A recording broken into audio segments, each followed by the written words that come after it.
성경에서 제일 혼란스러운 장 중에, 성경에서 사실 성경은 쉬운 것 같지만 제가 보면 성경은 생명이 아니면 모든 장이 다 어렵고요. 그리스도 예수의 생명과 영으로 보면 모든 장이 다 이해할 수 있는 장입니다. 사실 성경의 어느 장도 그렇게 쉽게 이해할 수 있는 장은 사실 하나도 없습니다. 그리고 우리가 그 장을 이해했다 할지라도 율법 안에서 이해하면 그것은 틀린 것입니다. 그러니까 영 안에서 이해하고 생명 안에서 이해하는 이 이중적인 또 다른 이해 방식이 우리에게 필요한 것이죠.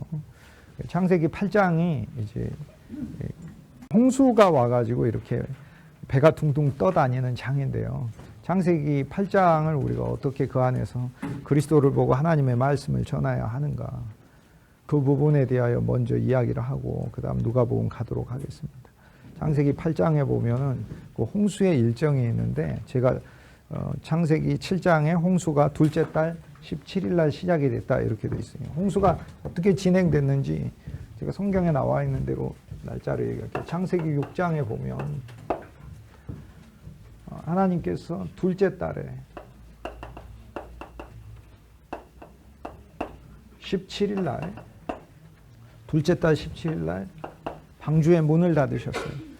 방주 안으로 들어간 건 둘째 달 10일 날 방주에 들어가게 하고 7일 동안 하나님께서 방주 안에 있는 자들을, 노아와 그 가축들을 두시고 만인을 기다리셨어요. 그래서 기다리시는 은혜를 하나님 보여주고 있어요. 그래서 둘째 달 17일 날 방주에 들어가서 이날부터 홍수가 내리기 시작을 합니다. 그래서 이날부터 40일 동안 홍수가 내립니다. 이렇게 40일 동안. 40일 동안 홍수가 내리는데, 이제 창세기 7장에 하나님이 방주로 들이시고 40일 동안 비가 오게 하시고 방주를 점점 4단계로 인해서 방주를 또 올리셨죠. 그래서 가장 높은 산에 15규빗 잠길 때까지 방주가 올라섰다 이렇게 되죠. 자, 여기서 이제 연도 둘째 달, 항상 첫째 달은 첫째 달이 있는 거죠. 이렇게 첫째 달은 추분으로 시작을 했습니다. 추분으로 시작을 했어요. 우리가 1년에 춘분과 추분, 양력에 의해서 춘분과 추분으로 해가 시작이 되는데, 고대에 있어서는 추분으로 해가 시작이 됐습니다. 그래서 추분에서 해가 시작하니까 좀 지나서 비가 내리면 그게 이른 비가 되겠죠. 늦은 비는 봄에 내리는 비가 되겠죠. 그래서 추분이니까 이거는 지금으로 하자면은, 정확하게 이야기하면 추분은 9월 21일 정도에 옵니다. 9월 21일이나 아니면 9월 22일이 오게 됩니다. 9월 21일. 우리 양력으로 하자면. 그리고 춘분은 6개월 전이니까 정확하게 3월 21일 정도가 되겠습니다. 그래서 이제 부활절 계산을 할 때는 춘분이 있고 나서 가장 먼저 오는 만월에, 그 다음 만월이 지나고 가장 가까운 이제 주일날이 바로 부활절이 되겠으니까, 물리적으로 계산을 하자면 3월 20일 날이 부활절 날이 가장 빨리 오려면 6개월 전 춘분이 3월 21일이니까 3월 21일이 되고 3월 22일 날 만월이 되고 3월 23일 날 주일이 되면 물리적으로 우리가 지구 역사에서 가질 수 있는 가장 부활절 빠른 날짜는 3월 23일이 되겠습니다. 그러나 바로 그 다음 날 만월이 오는 경우가, 그 달력이 그렇게 안 되죠. 그러니까 뭐 7, 8일 지나서 오고 그 다음 주일날도 며칠 더 지나서 오고 하니까 되게 부활절 날짜가 늦어지면 4월 10일까지도 늦어집니다. 그래서 3월 23일에서 4월 10일 사이에 부활절 날짜가 옵니다. 그래서 부활절 날짜 계산은 춘분, 만월, 주일 이렇게 세 가지 요건을 충족시킬 때 부활절 날짜가 옵니다. 지금 부활절 날짜 얘기하는 건 아니고, 저는 고대 세계에서 이 추분으로 해가 시작이 돼요. 그래서 이제 가을에 하나님께서 결실을 주실 때 그게 이제 바로 첫 해예요. 그래서 결실부터 시작을 하는 게 이제 일종의 이집트 달력, 세상 달력입니다. 그래서 첫째 달이 9월 21일이 첫째 달이 시작을 하니까, 첫째 달에서 둘째 달 17일이니까 10월 21일에 17일을 더한 날이 바로 지금 시계 양력으로 하자면은 비가, 홍수가 내린 날이다 이렇게 얘기를 할 수 있겠죠. 그런데 이제 우리가 이렇게 이제 계산을 하면 머리가 복잡해지니까, 제가 9월 22일을 떼고 그냥 날짜를 이렇게 생각해서 이야기를 한다 이렇게 생각하면은 조금 이해하기가 쉽습니다. 그러니까 첫째 달이 9월에 시작이 됐다 이렇게 그냥 생각을 하시고 들으면은 조금 더 이해하기가 편합니다. 그런데 그 9월이 음력이다 이렇게 생각하시면은 우리 양력으로 전환될 때 좀 쉽겠죠. 어쨌든 9월 21일 날 해가 시작이 되고 둘째 달이니까 10월 21일, 10월 21일에서 17일을 더한 날 홍수가 내린 거죠. 우리식의 양력으로 하자면, 굳이 양력 날짜로 환산을 하자면. 그래서 이제 창세기 8장에 보면 이 홍수가 내려서 창세기 8장은 계속해서 홍수 안에 있어서 방주가 떠다니다가 결국에는 이제 새 땅에 정착하는 그 이야기가 창세기 8장 전반부에 나오고, 새 땅에서 나와서 노아가 하나님께 제사를 드리고 새 언약을, 무지개 언약의 새 언약을 받는 이야기가 바로 창세기 8장 후반부에 나옵니다. 방주의 일정만 가지고 얘기하면 이렇게 됩니다. 여기에서 성경에 보면은 40일간 홍수가 내리고 둘째 달 17일에서 150일 되던 해, 150일 되던 해 방주가 드디어 육지 끝에 걸렸어요. 아라랏산의 정상에 도착하게 됩니다. 그래서 여기 아라랏에 도착하게 되고, 아직 땅은 보이지 않습니다. 그러나 비로소 아라랏 물이 이제 감하여서 아라랏에 이제 걸리게 되었죠. 그러면 150일이면 둘째 달에서 150일이면 몇 개월입니까? 30일로 계산을, 사실 30일은 아닙니다. 29.5일 정도 됩니다. 고대 원력이기 때문에 그렇습니다. 그러니까 우리가 쓰는 달력이요, 양력과 원력이 혼합되어 있습니다. 그러니까 우리는 해는 양력으로 쓰고 있어요.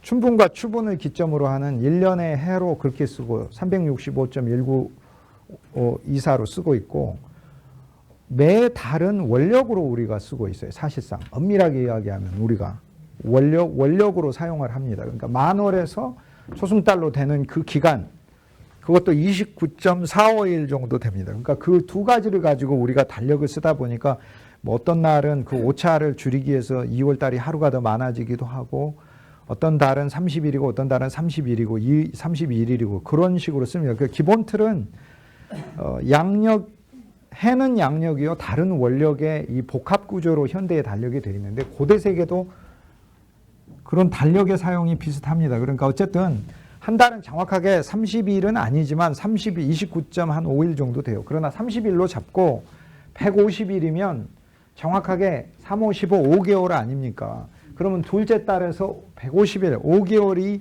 지난 때니까 창세기 8장에 일곱째 달에, 그렇죠? 일곱째 달에 17일 날이 되는 거죠. 그래서 일곱째 달 17일이라고 적어져 있어요. 창세기 8장 일곱째 달 17일 날에 방주가 아라랏산에 도착했어요. 그러면 정확하게 일곱째 달 17일이니까 둘째 달로부터 5개월이 지났죠. 그러니까 첫째 달에서 일곱째 달이면은 9월 21일에서 2월 달까지 6개월이 끝나고, 이때가 3월 21일 춘분이 되는 때예요. 춘분이 되는 때. 그러니까 일곱째 달 17일이 되면 정확하게 이 날짜는 춘분이 지나가지고 17일 정도 되는 날짜인데, 쉽게 얘기해서 일곱째 달은, 이 달을 히브리인들은 뭐라고 불렸냐면 이 달은 니산월이라고 불렀고, 왜냐하면 니산이라는 말은 새로운 시작이라는 뜻이거든요. New beginning.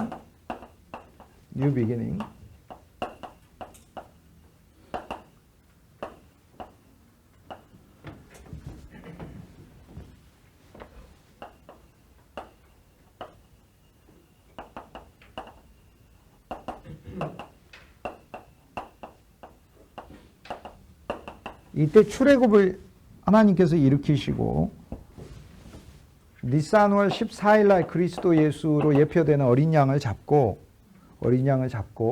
이 달을 니산월을 너희의 시작으로 삼아라 해서 니산을 아빕이라는 말로 달을 하나님이 바꿔 부르시기 시작을 했어요.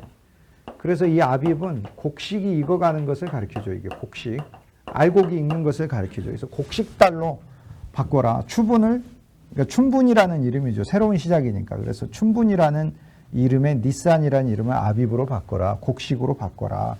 하나님이 이렇게 바꿔주셨어요. 아빕월이다 이렇게. 곡식달이다 이렇게 바꿔주셨어요. 그래서 이제 이스라엘 달력에서는 사실상 이제 여기 3월부터 새로운 달이 시작하는데, 바로 이 니산월 14일 날 어린 양을 잡고 예수 그리스도가 니산월 14일 날, 이날을 유월절이라고 부르는데 유월절 어린 양이 되시고 사흘 후에 부활하셔요. 그 날이 바로 니산월 17일이고 니산월 17일을 일반 양력으로 하면 일곱째 달 17일이다 그 얘기입니다.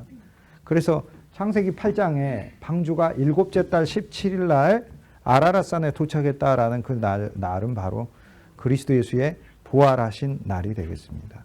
그래서 창세기 8장에 그리스도의 부활이 숨겨져 있어요. 그러면 그리스도의 부활이 뭐냐? 창세기 8장으로 말을 하자면 하나님이 우리를 심판하시고 그 심판이 이제 감하여 우리가 새 땅에 우리의 인생이 도착한 것이 바로 그 그리스도의 부활이다. 이렇게 얘기를 하는 거죠. 그래서 창세기 8장에 이제 일곱째 달 17일 날 방주가 아라랏산에 도착하고 그 다음에 여기에서 10번째 달 첫날 땅이 보이기 시작합니다. 여기 땅이 보이기 시작합니다.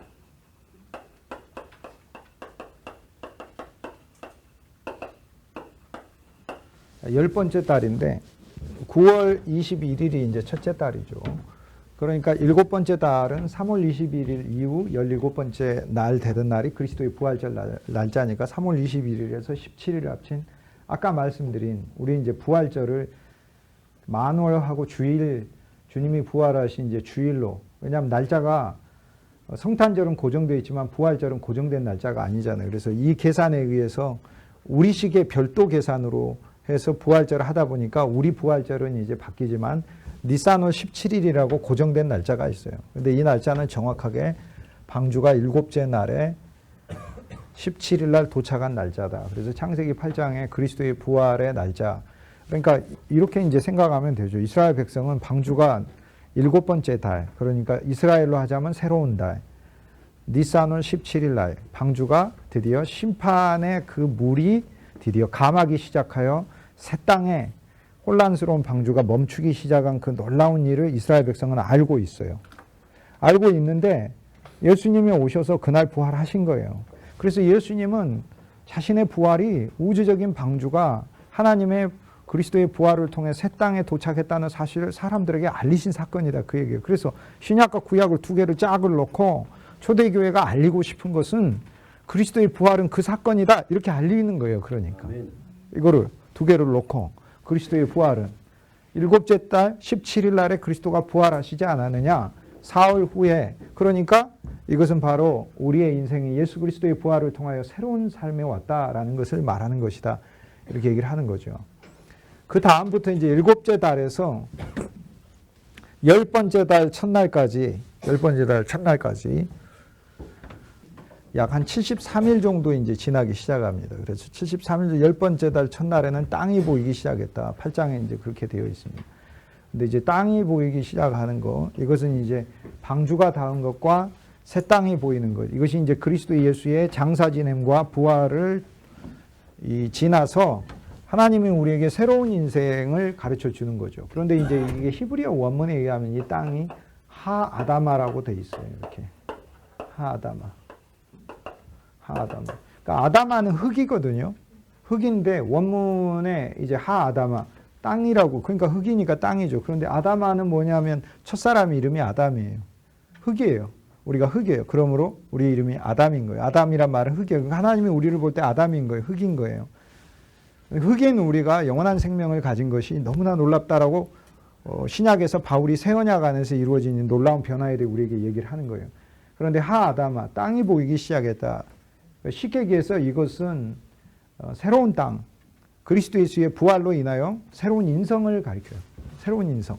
그러니까 주 예수의 복음을 통하여 우리가 새로운 세상만 만나는 게 아니고 그 새로운 세상은 하아다마, 새로운 인간성이에요. 새로운 인간성.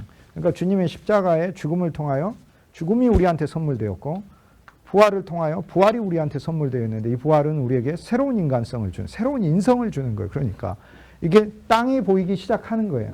그러므로 주 예수님의 십자가의 죽음과 장사 지냄과 부활을 통하여 바울이 로마서 6장에 너희가 그리스도 안으로 빠졌기 때문에 그리스도 안으로 빠진 거면 그리스도의 모든 사건 안으로 빠진 것을 알지 못하느냐. 이게 6장 3절.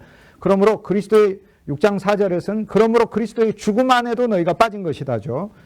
빠진 것이고 그 다음에 4절과 5절을 통하여 너희가 그리스도 예수와 함께 장사 지냈나니 하면서 홍수의 기간이 그리스도와 함께 장사 지내는 기간이라 이 기간은 둘째 달 17일에서 열 번째 달 첫날까지 날짜가 도대체 며칠이 됩니까 이게? 둘째 달 첫 방주에 홍수가 내리기 시작한 때부터 둘째 달 17일, 둘째 달은 빼고 그러면 셋째 달, 넷째 달, 다섯 번째, 여섯 번째, 일곱 번째, 여덟 번째, 아홉 번째네요. 그죠? 그러면 30일 곱하기 일곱 달이 있잖아요. 37에 20일, 210일이고 플러스 여기 17일에서 이 달이 지나려면 13일이 남았잖아요. 213이에요. 그러니까 17일 날부터 11번째 달 첫날까지의 223. 223일. 그런데 이게 원력이기 때문에 이날과 저날이 중복으로 두 개가 같이 들어있어요. 그래서 정확하게는 222일이에요. 이렇게. 그러니까 222일 후에 사실 새 땅에 도착해요. 그래서 사실 성경은 뭐라고 얘기하냐면 둘 지나서 이제 새 날에 도착했다. 이렇게 얘기를 해요. 이것이 이제 그리스도 예수와 함께 짝을 이루어서 함께 장사 지내고 함께 처리되는 기간을 가리켜요. 그리고 이제 10번째 달 첫날인데 그러면 이 달은 도대체 뭐 하는 날인가? 양력으로 계산을 해볼까요? 이게 추분이 첫째 달 9월 21일인데 그냥 9월 1일이라고 하겠어요. 그냥 나중에 20일을 더하면 되니까. 그럼 9월 1일. 둘째 달은 10월 1일. 셋째 달 11월, 12월, 13월, 14월. 그 10번째 달은 어디가 나오냐면 6월 1일이 나와요. 이게 여섯 번째 9월이니까 6월 1일이 나와요. 9에서 10째를 가면은 6월 1일입니다. 그래야 7월 1일, 8월 1일하고 13번째가 9월 1일이 나오잖아요. 이 6월 1일은 이스라엘에 있어서 6월 1일 직전에 오순절이 있었고 6월 1일이라는 날짜는 이스라엘 백성들에 있어서 과수를 심는 거예요. 그러니까 일반 곡식의 농사는 끝나고 6월 1일이라는 날짜는 과일나무를 드디어 열매를 추수하기 시작해서 첫 열매 포도를 추수하고 7월이 되면 석류를 추수하고 8월이 되면 무화과를 추수하고 9월이 되면 감람나무 열매를 추수해요. 그래서 6월 1일 전까지는 밀과 보리를 추수하고 6월 1일이 지나서부터는 이제 과수 열매를 추수하는 이스라엘 백성들에게 있어서는 또 다른 풍성의 기간이에요. 그러니까 소위 과일 열매를 이제 거두기 시작하는 6월 1일이 딱 되면 이제 농경사회 속의 이스라엘 백성들에게서는 과일 열매를 거두기 시작. 쉽게 해서 풍성. 곡식과 과일은 틀려요. 곡식은 생존을 위한 거고 과일은 풍성을 위한 거예요. 그래서 10번째 달 첫날, 즉 6월 1일에 해당하는 날은 이스라엘 백성들에게 있어서 이것이 새 땅이 보이기 시작했다. 이것은 두고두고 그들의 삶의 사이클에 있어서는 하나님이 우리에게 주시는 그 풍성의 계절이 시작이 되는 그 상징적인 의미가 있어요. 그게 바로 6월 2일이에요. 그런데 이때부터 하나님께서는 40일을 또 더하셔서 40일 후에 10번째 달 첫날이니까 11번째 달, 그죠? 11번째 날 40일을 더했으니까 한 달을 더하고 10일을 더 가는데 11번째 달 열흘 10일째가 되잖아요. 10일째. 그럼 이 날은 언제입니까? 여기가 7월 1일이 되겠고 그렇잖아요. 첫 달이 9월 1일이니까 12번째 달은 8월 1일이 당연히 돼야 되는 거 아닙니까? 그래서 이 날이 10일째가 되면 이게 7월 10일이 되겠네요. 7월 10일. 이렇게 7월 10일. 11번째 달. 7월 10일. 이 7월 10일 날 하나님 뭘 하라고 하셨냐면 드디어 땅들이 보이기 시작해서 노아가 까마귀를 내어놓습니다.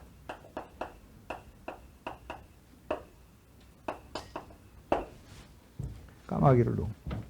근데 이 날은 어떤 날인가요? 7월 달의 10일이.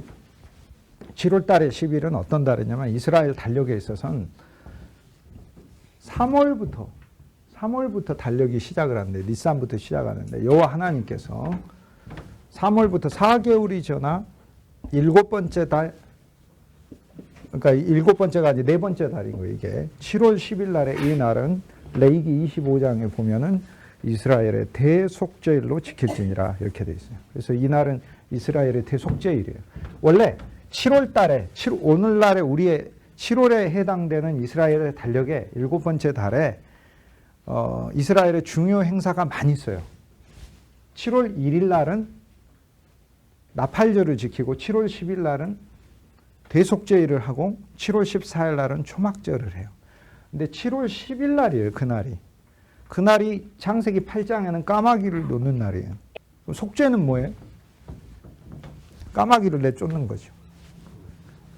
어디 안에서. 그러니까 이게 교회 까마귀를 이렇게 내보낸 까마귀는 안 돌아와요. 그래서 많은 사람들이 창세기 8장을 보면 까마귀는 안 돌아온다. 전도해 놨더니 세례받고 교회 안 나온다. 까마귀다. 그렇게. 까마귀가 맞아요. 까마귀죠. 안 돌아오니까. 그런데 이제 그런 까마귀만이 문제가 아니라 내 안에도 까마귀가 있어요. 육적인 것을 먹고 살고 사망의 고기만 먹고 살려고 하는 거. 우리가 주위에 사망이 많아요. 사망은 안 먹으려고 해도 저절로 먹어져요. 그리고 안 만지려고 해도 저절로 만져지게 되고, 심지어는 누가복음 11장 맨 마지막에 보면 예수님께서 바리새인한테 3가지 화를 주고 율법사한테 3가지 화를 줘서 11장, 오늘 우리가 보려고 하는 11장 후반부에 보면 6가지 화를 예수님이 얘기하는데, 바리새의 신앙으로 살 때, 그 다음 바리새 신앙과 율법사 신앙이 좀 틀립니다. 그건 이따 설명하고요. 바리새 신앙으로 살 때 3가지 화가 우리에게 임한다는 거예요. 바리새 분리돼서 그리스도의 생명을 가지고 만인에게 하나님이 내게 주신 사명 안에서 모든 이와 그리스도의 생명으로 교제하고 교류하는 것이 목적이 돼 있지 않고, 그냥 바리새라고 하는 자기의 교만으로 사는 자에게 하나님께서 3가지 화를 그리스도를 통하여 주시는데, 그 3번째 화가 뭐냐면 너희는 평토장한 무덤과 같다라고 얘기를 해요. 잘 꾸며져 가지고 무덤으로 모른다는 거예요. 그러니까 실은 무덤이에요. 그러니까는 근데 무덤은 우리가 이렇게 무덤으로 만들어 놓은 무덤을 알잖아요. 그래서 저기 저 옆에 가서는 내가 거기서 텐트 치고 놀고 피크닉하고 그러지 않잖아. 무덤 옆에 가서 그렇게 한 사람이 누가 있어. 그런데 무덤이 아니고 그냥 평토장한 무덤이니까 그냥 모르고 그 자리에다 돗자리 깔고 피크닉하고 그럴 수도 있는 거죠. 그러면 저절로 어떻게 되는 거예요? 죽은 자의 무덤에 있으면서 죽은 자를 만지게 돼서 사망 위에 사람을 놓는 거하고 똑같아요. 그게 예수님이 하신 말씀이에요. 그러니까 니들이 사망이라, 그것도 사망이라고 공개도 안 하고 속은 사망이고 겉은 사망이 아닌 것처럼 하고 다니는데, 실제로는 사람들이 너희 위에 앉으면서 사람들을 다 부정하게 만든다. 그렇게 얘기를 하는 거예요. 이게 예수님이 하시는 말씀이에요. 우리 안에 사망의 고기를 먹고 살려고 하는 까마귀를 내놓는 게 그게 바로 대속죄일이다. 그 얘기입니다. 그게. 그래서 이게 7월 10일 날 까마귀를 놓아요. 그런데 8장에 보면은 4가지 사건이 잘 일어나요. 이거 별로 안 어렵습니다. 사실 굉장히 쉬운 구조예요. 7월 10일 날 까마귀를 놓고 이때로부터, 그러니까 7월 10일은 11번째 달에서 40일이 지난 거죠. 그러면 40과 7이 여기서 나오는데, 여기서 7일 후니까 7월 17일이네요. 첫째 비둘기를 놓습니다. 비둘기. 그 다음 또 7일이 지나면 7월 17일에 7월 24일에 둘째 비둘기를 놓습니다. 또 7일이 지나 7일 더하니까 8월 1일이 되네요. 8월 1일이 된다는 얘기는 11번째 달, 다음 달이니까 12번째, 첫 번째 날이 되겠습니다. 12번째 첫 번째 날이 되는 거죠.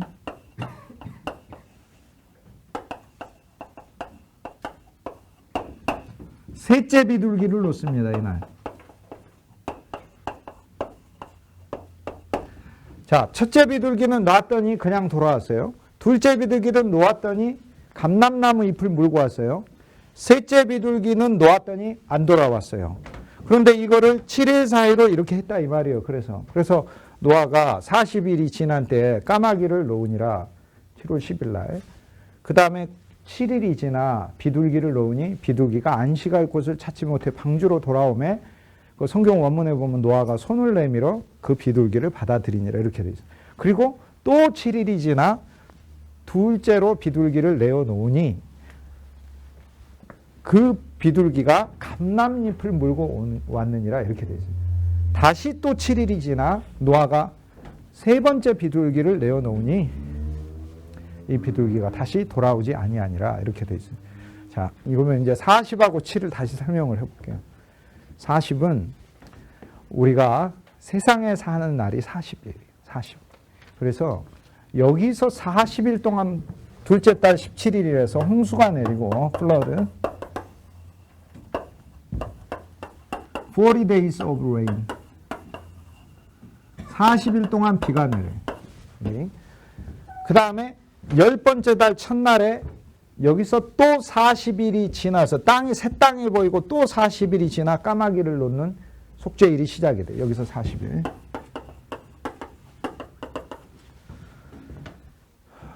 자, 40일은 우리가 세상에 사는 날을 40일이라고 그래요. 여러분이 100살을 살아도 40일이고 여러분이 30년을 살아도 40일이에요. 그러면 7일은 뭐냐?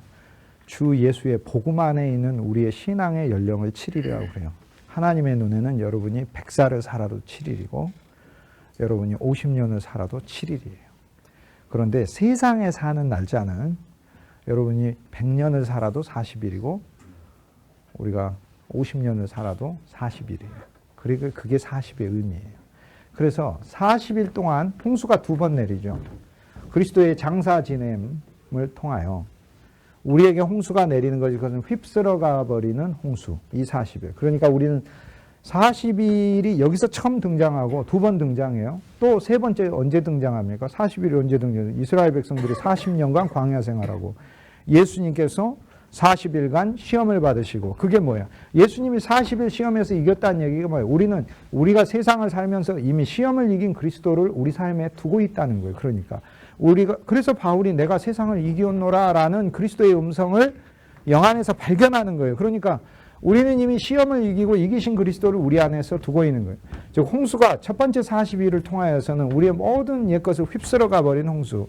두 번째 40일을 통하여서는 우리의 옛것만 휩쓸어가 버린 게 아니라 우리 안에 내재되어 있는 까마귀와 이 모든 하아담아, 새 아담에 속한 것이 조성되는 기간이다 그 말이에요. 이게 새 아담에 속하는 것이 조성되는 기간이 우리가 세상에서 사는 40일이다.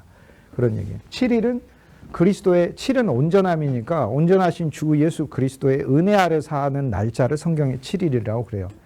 그러면 우리가 부활 안에 사는 것은 이제 40일이 아닌 거예요. 그러니까 부활 안에 사는 건 우리 인생이 7일이에요. 여러분이 수백 년을 살아도 7일이에요. 그러니까 방주 안에 8명이 있었기 때문에 하나님께서는 교인이 1000명이어도 8명이고 교인이 10명이어도 하나님 눈에는 8명이에요. 교인이 2명이어도 하나님 눈에는 8명이에요. 그게 교회를 보시는 하나님의 숫자예요. 자, 그러면 요 4가지는 뭐를 의미를 하느냐. 까마귀 놓고 7일 후에 첫째 비둘기, 7일 후에 둘째 비둘기, 7일 후에 셋째 비둘기를 놓는 건 이거는 우리가 여러분 생각해 보세요. 제가 지금 방금 말을 하면서 제가 이렇게 손가락으로 동시에 칠판을 가리켰습니다. 말을 하면서 이렇게 가리켰는데 이게 입체로서는 여러분이 이게 동시적인 걸 볼 수 있잖아요. 그런데 평면화된 이 차원에서 그래서는요. 뭐 하나를 반드시 먼저 쓸 수밖에 없어요. 김동주 교수가 말을 했다. 동시에 손을 칠판을 향해 가리켰다라고 아니면 김동주 교수가 칠판을 가리켰다. 동시에 말을 하고 있었다라고 글로 쓰면 어느 것 하나는 반드시 위에 오고 어느 것 하나는 반드시 오게 돼 있어요. 만약 그렇지 않으면 이렇게 글을 써야 돼요.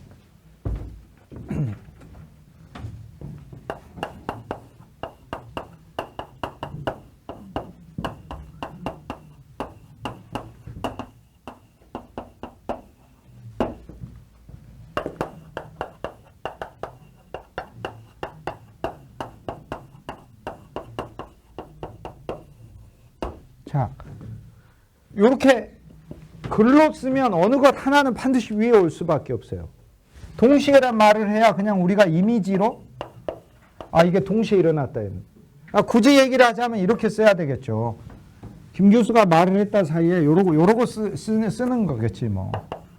7 네.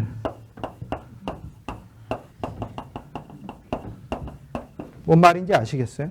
이게? 실은 성경이 이렇게 돼 있어요. 성경이. 무슨 얘기냐면 이 네 가지 사건은 우리가 새 창조 아래, 새 창조는 하아다마 땅이 보이기 시작해서 그리스도의 부활을 지나 222일에 방주 안에 있어서 새 땅이 보이기까지 그리스도와 짝을 지어 사는 그 기간 동안에 주님께서는 그리스도의 십자가로 내 세상을 홍수로 휩쓸어 버리고 그리스도의 부활이 되는 부활이 내 안에서 살면서 나를 새로운 존재로 조성하고 사는 것을 여기서는 어쩔 수 없이 시간을 사니까 하나씩 하나씩 이야기한 거지.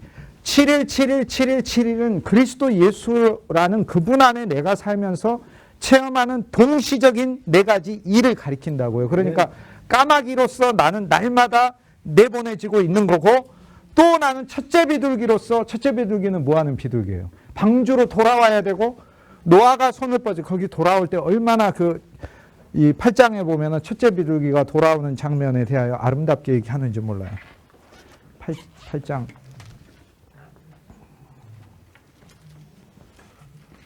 9절 뭐라고 되어 있습니까?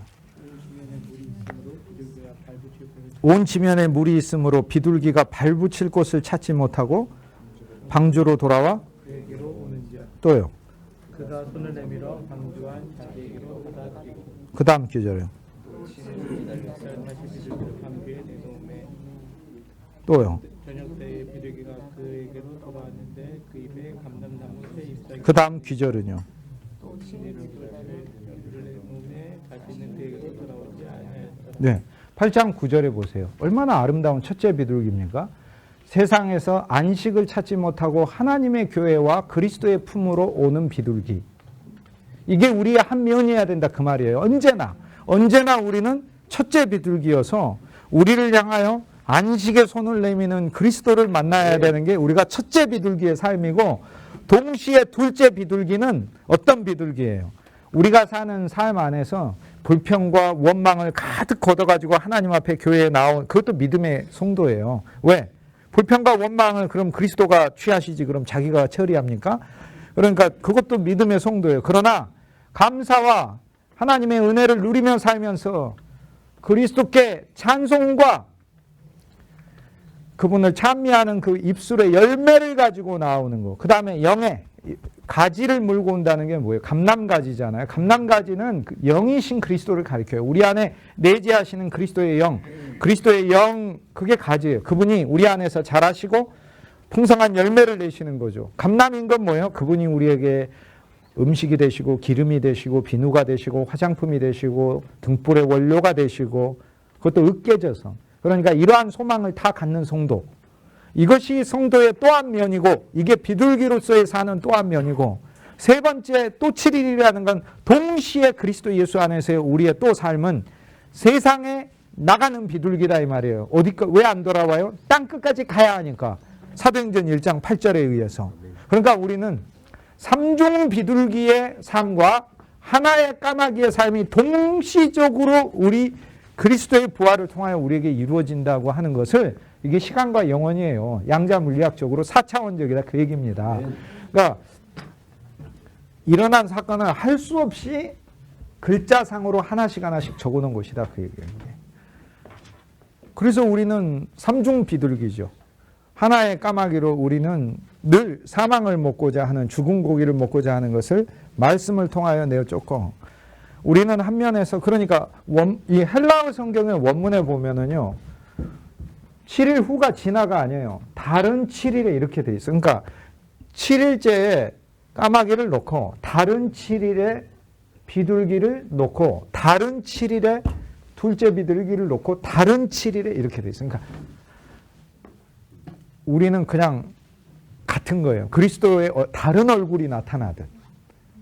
그리스도 얼굴이 변한 게 아니라 본래 가지고 있었던 광명하고 빛나는 얼굴을 그리스도가 그 순간 우리에게 보여줘서 우리가 이분이 알고 보니까 이분이셨네라고 이렇게 보여지듯 이 동시에 세 비둘기의 삶을 사는 것이다. 그래서 첫째 비둘기는 세상에서 안식을 찾을 수 없어 그리스도의 품과 교회로 언제나 와야 하는 비둘기. 그래야죠. 그러면 안 옵니까? 두 번째 비둘기는 뭐예요? 그리스도를 소망하고 그리스도의 영을 가지고 감람 열매, 하나님의 성령이 충만한 성도가 되기를 소망하고 사는 비둘기. 세 번째 비둘기는 뭐예요? 가라 세상으로 나의 증인이 되라. 세상 끝까지 가라. 요 세 비둘기의 삶이 동시적으로 우리에게 그 얘기하는 거예요. 예, 실제로. 그래서 다시 이제 창세기 오늘 8장 정확하게 제가 여러분의 날짜 얘기. 성경에서 제일 복잡한 그 활자화돼서 제일 복잡한 건데 그 복잡한 걸 제가 오늘 정리해 드리니까 웬만하면 그냥 암기하시고 적으셔가지고 아시도록 하세요. 창세기 7장의 둘째 달 17일 날에 홍수가 들어갔어요. 첫째 달이 지나 둘째 달 17일 날에 지나갔어요. 40일째에 방주 다 넣으시고 7일간 하나님이 기다리셨어요. 그래서 40과 7이 여기서 또 같이 겹쳐서 등장을 해요. 한 면에 40일이에요. 인생을 살고. 한 면에 하나님은 우리 모든 사람을 기다리는 7일인 거예요. 그러니까 방주이신 그리스도 안으로 들어오기를 기다리는 7일인 거예요. 둘째 달 17일에 방주에 들어오고 이 홍수가 내리기 시작해서 40일 동안 홍수가 내립니다. 여기서부터 40일 동안. 40일 동안 홍수가 내리고 세상의 모든 것을 휩쓸어. 그래서 비는 40일간만 내려요. 비가 1년 내내 내린 거 아닙니다. 비는 40일 동안 내리고 그 다음에 이 모든 비들 위에서 방주가 떠내려 가는데 둘째 달 17일에서 150일 동안 떠내려 다니다가 일곱째 달 17일 되던 해에 방주가 아라랏산에 걸렸더라라고 이야기를 합니다. 그 일곱째 달 17일이 바로 이스라엘 달력으로 니산월 17일이라서 예수 그리스도의 부활의 날짜가 되겠습니다. 그래서 그 부활의 날짜, 새 출발, 새 비기닝. 그러니까 예수님 부활을 몰라도 자, 헤브라이즘에서 구약 성경을 읽으면 이스라엘 사람들은 야, 메시아가 올 것이다. 메시아가 무슨 일을 해요? 노아가 일을 할 거죠. 방주를 지을 거예요. 만인을 구할 거예요. 그런데 이제 유대인들은 자기만 구할 거라고 생각을 하는 거지. 그러나 바울이 그러잖아요. 주의 이름을 부르는 자는 누구든지 구원을 얻는 자는 헬라인이든 유대인이든 주의 이름을 부르는 자들에게 주는 부요하시도다. 다 풍부하시다는 거예요. 누구든지 구원을 얻는 거니까. 메시아가 오면은 우리를 방주 안에 놓고 세상의 모든 모진 풍파의 홍수에서 우리를 건져낼 것이다. 메시아가 오면 우리를 새 땅으로 인도하실 것이다. 그래서 어린 양을 잡고 어린 양의 사흘 후에 그 어린 양의 부활은 모르지만 사흘 후인 17일 날에 어린 양의 속죄를 받은 우리들이 언젠가 새 땅에 갈 것이라는 소망을 갖고 있었어요. 전부터. 그런데 이것이 어떻게 성취될지에 대해 몰랐다고요. 어떻게 그런데 그걸 예수님이 와서 가르쳐 주셨다고요. 인자가 고난을 당하고 사흘 후에 살아나리라. 계속해서 예수님이 마가복음 8장, 9장, 10장, 30절, 31절 계속해서 예수님이 얘기를 했건만 못 알아먹고 또 못 알아먹고 또 못 알아먹고 그렇다니. 그래서 헤브라이즘으로 구약을 읽으면 메시아가 오면 우리를 새 땅으로 데려가고 그 새 땅으로 데려가서 그때로부터 우리에게 새로운 인생이 그리스도 안에서 출발을 하게 되는데 주님은 우리를 어디까지 인도하고 계시는 거죠? 그분과의 계속된 연합의 시간 안에서 새 땅이 보이기까지. 자, 나는 어떻게 변할 수 있을까? 나는 어떻게 변해요? 내가 어떻게 변해요? 그리스도 예수 안에 주님과 함께 누리고 있다 보면 땅이 저절로 나타난다고요. 새 땅이 저절로 나타난다고요. 맨날 새 땅 나타날까 안 나타날까 방주에 막 창문 일부러 열어가 이날 창문을 여니까 이날 창문을 열어요. 이날 새로운 계시를 보는 거예요. 그러니까 쉽게 얘기해서 방주 10번째 첫날에 땅이 보이기 시작하고 이날 사실 이날 창문을 열고 이날은 덮개를 더 열어요. 덮개를 더 열어요. 그래서 그리스도 예수 안에서 우리가 그분과 함께 조성돼서 가는 이 시간 동안에 8장 13절에 초하룻날 땅 위에서 물이 거치고 노아가 방주 뚜껑을 걷었잖아요. 10번째 날. 8장 5절에 열째 달 초하루에 방주에 봉우리가 보였잖아요. 그거 보이려면은 방주에 있는 창문 꼭대기에 있는 창문을 열고 노아가 고개를 내밀어야 보일 거 아닙니까? 방주의 옆에 문은 다 닫아버렸는데. 그리고 40일이 지나서 방주에 낸 창문을 열고 그리고 여기에서 열어서 본 것과 여기서는 창문이 아니라 덮개예요. 그래서 훨씬 더 원어인 창문으로 되어 있는데 방주를 씌운 더 큰 위에 덮개를 더 열은 것을 얘기를 해요. 그래서 40일이 지나서 그러니까 7월 10일째에 까마귀를 놓고 또 7일이 지나 첫째, 둘째, 셋째 비둘기가 가는 거죠.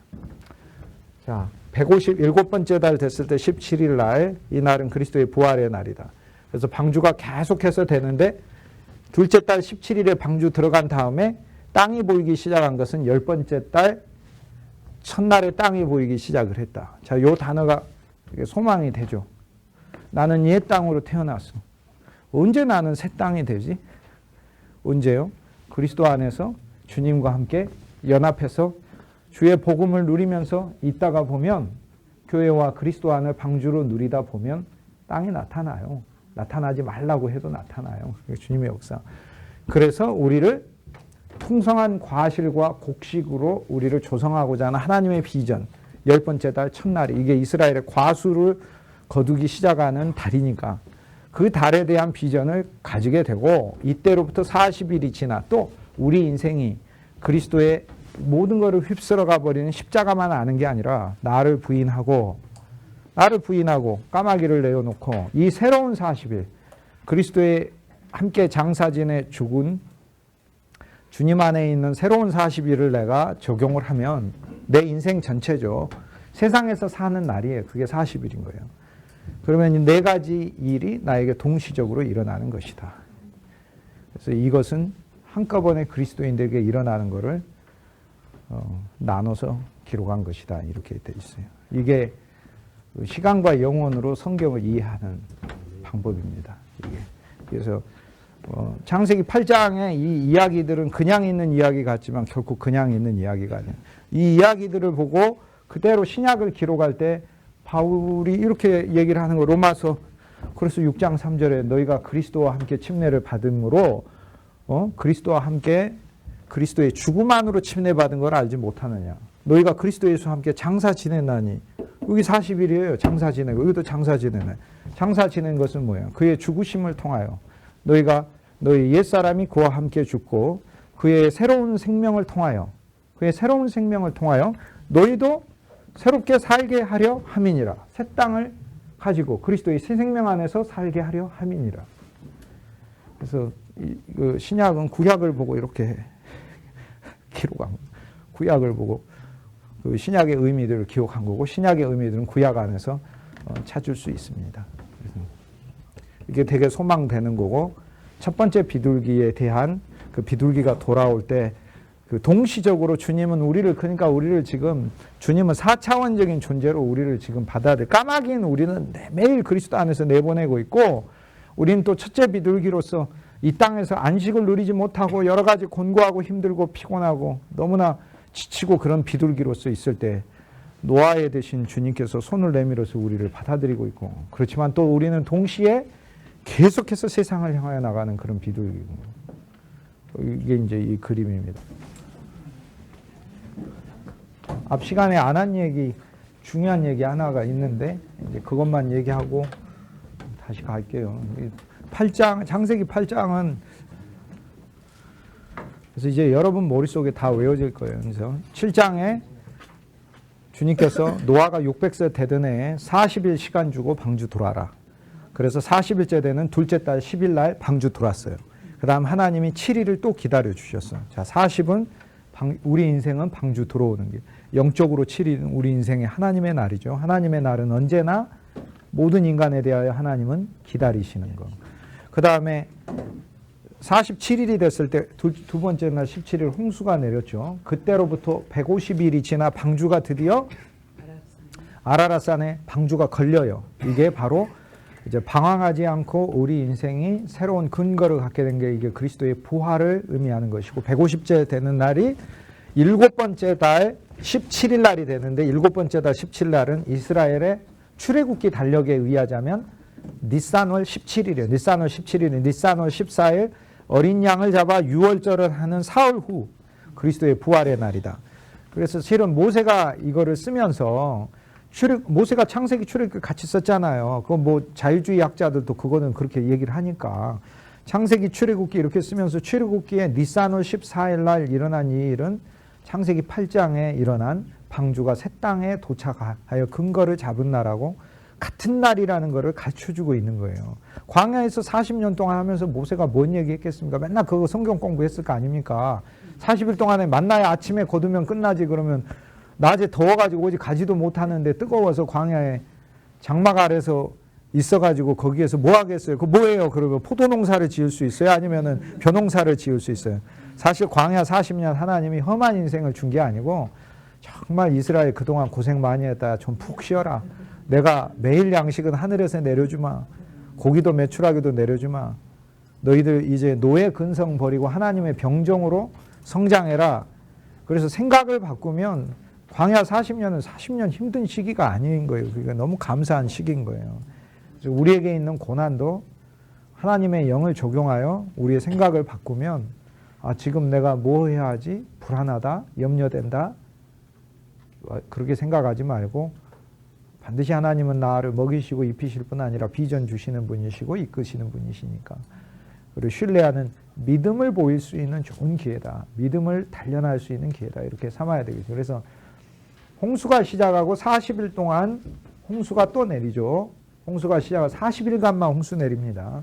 그러나 홍수 시작하고 총 150일째 되던 해 방주가 부활의 땅에 도착을 하고 그래서 이때로부터 이제 또 지나 10번째 달 첫날이 되었을 때 그때 땅이 보이기 시작했어요. 그러니까 방주가 아라랏산 위에만 있지 산 꼭대기는 아라랏산 위에 방주가 걸쳐져 있지 다른 땅 자체는 안 보이죠.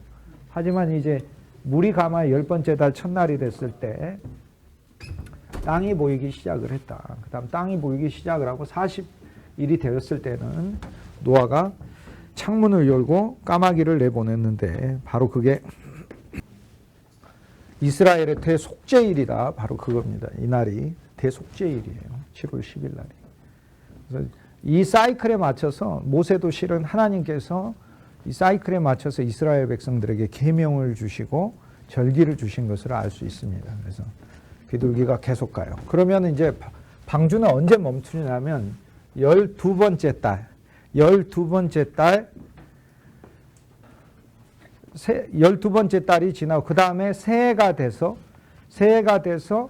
정확하게 27일 날 되던 해 17일이 아니고 27일 날 되던 해 1장 13절에 물이 이제 드디어 물이 다 거쳐서 방주가 여전히 머무르고 14절에 보면 둘째 달 21의 날에 땅이 말랐죠.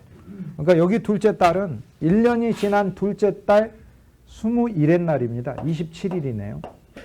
근데 여기서 이제 문제가 하나 생긴 거예요. 왜요? 둘째 달 17일 날 방주가 떠났거든요. 그런데 방주는 둘째 달 27일 날 방주에서 다 나오거든요. 그러면 1년이 아니고 1년 10일입니다. 근데 왜 1년 10일이냐면 지금 이 전체 달력은요. 원력입니다. 원력. 쉽게 얘기해서 29.54가 한 달입니다. 원력이기 때문에. 그래서 정확하게 하면 354일이에요.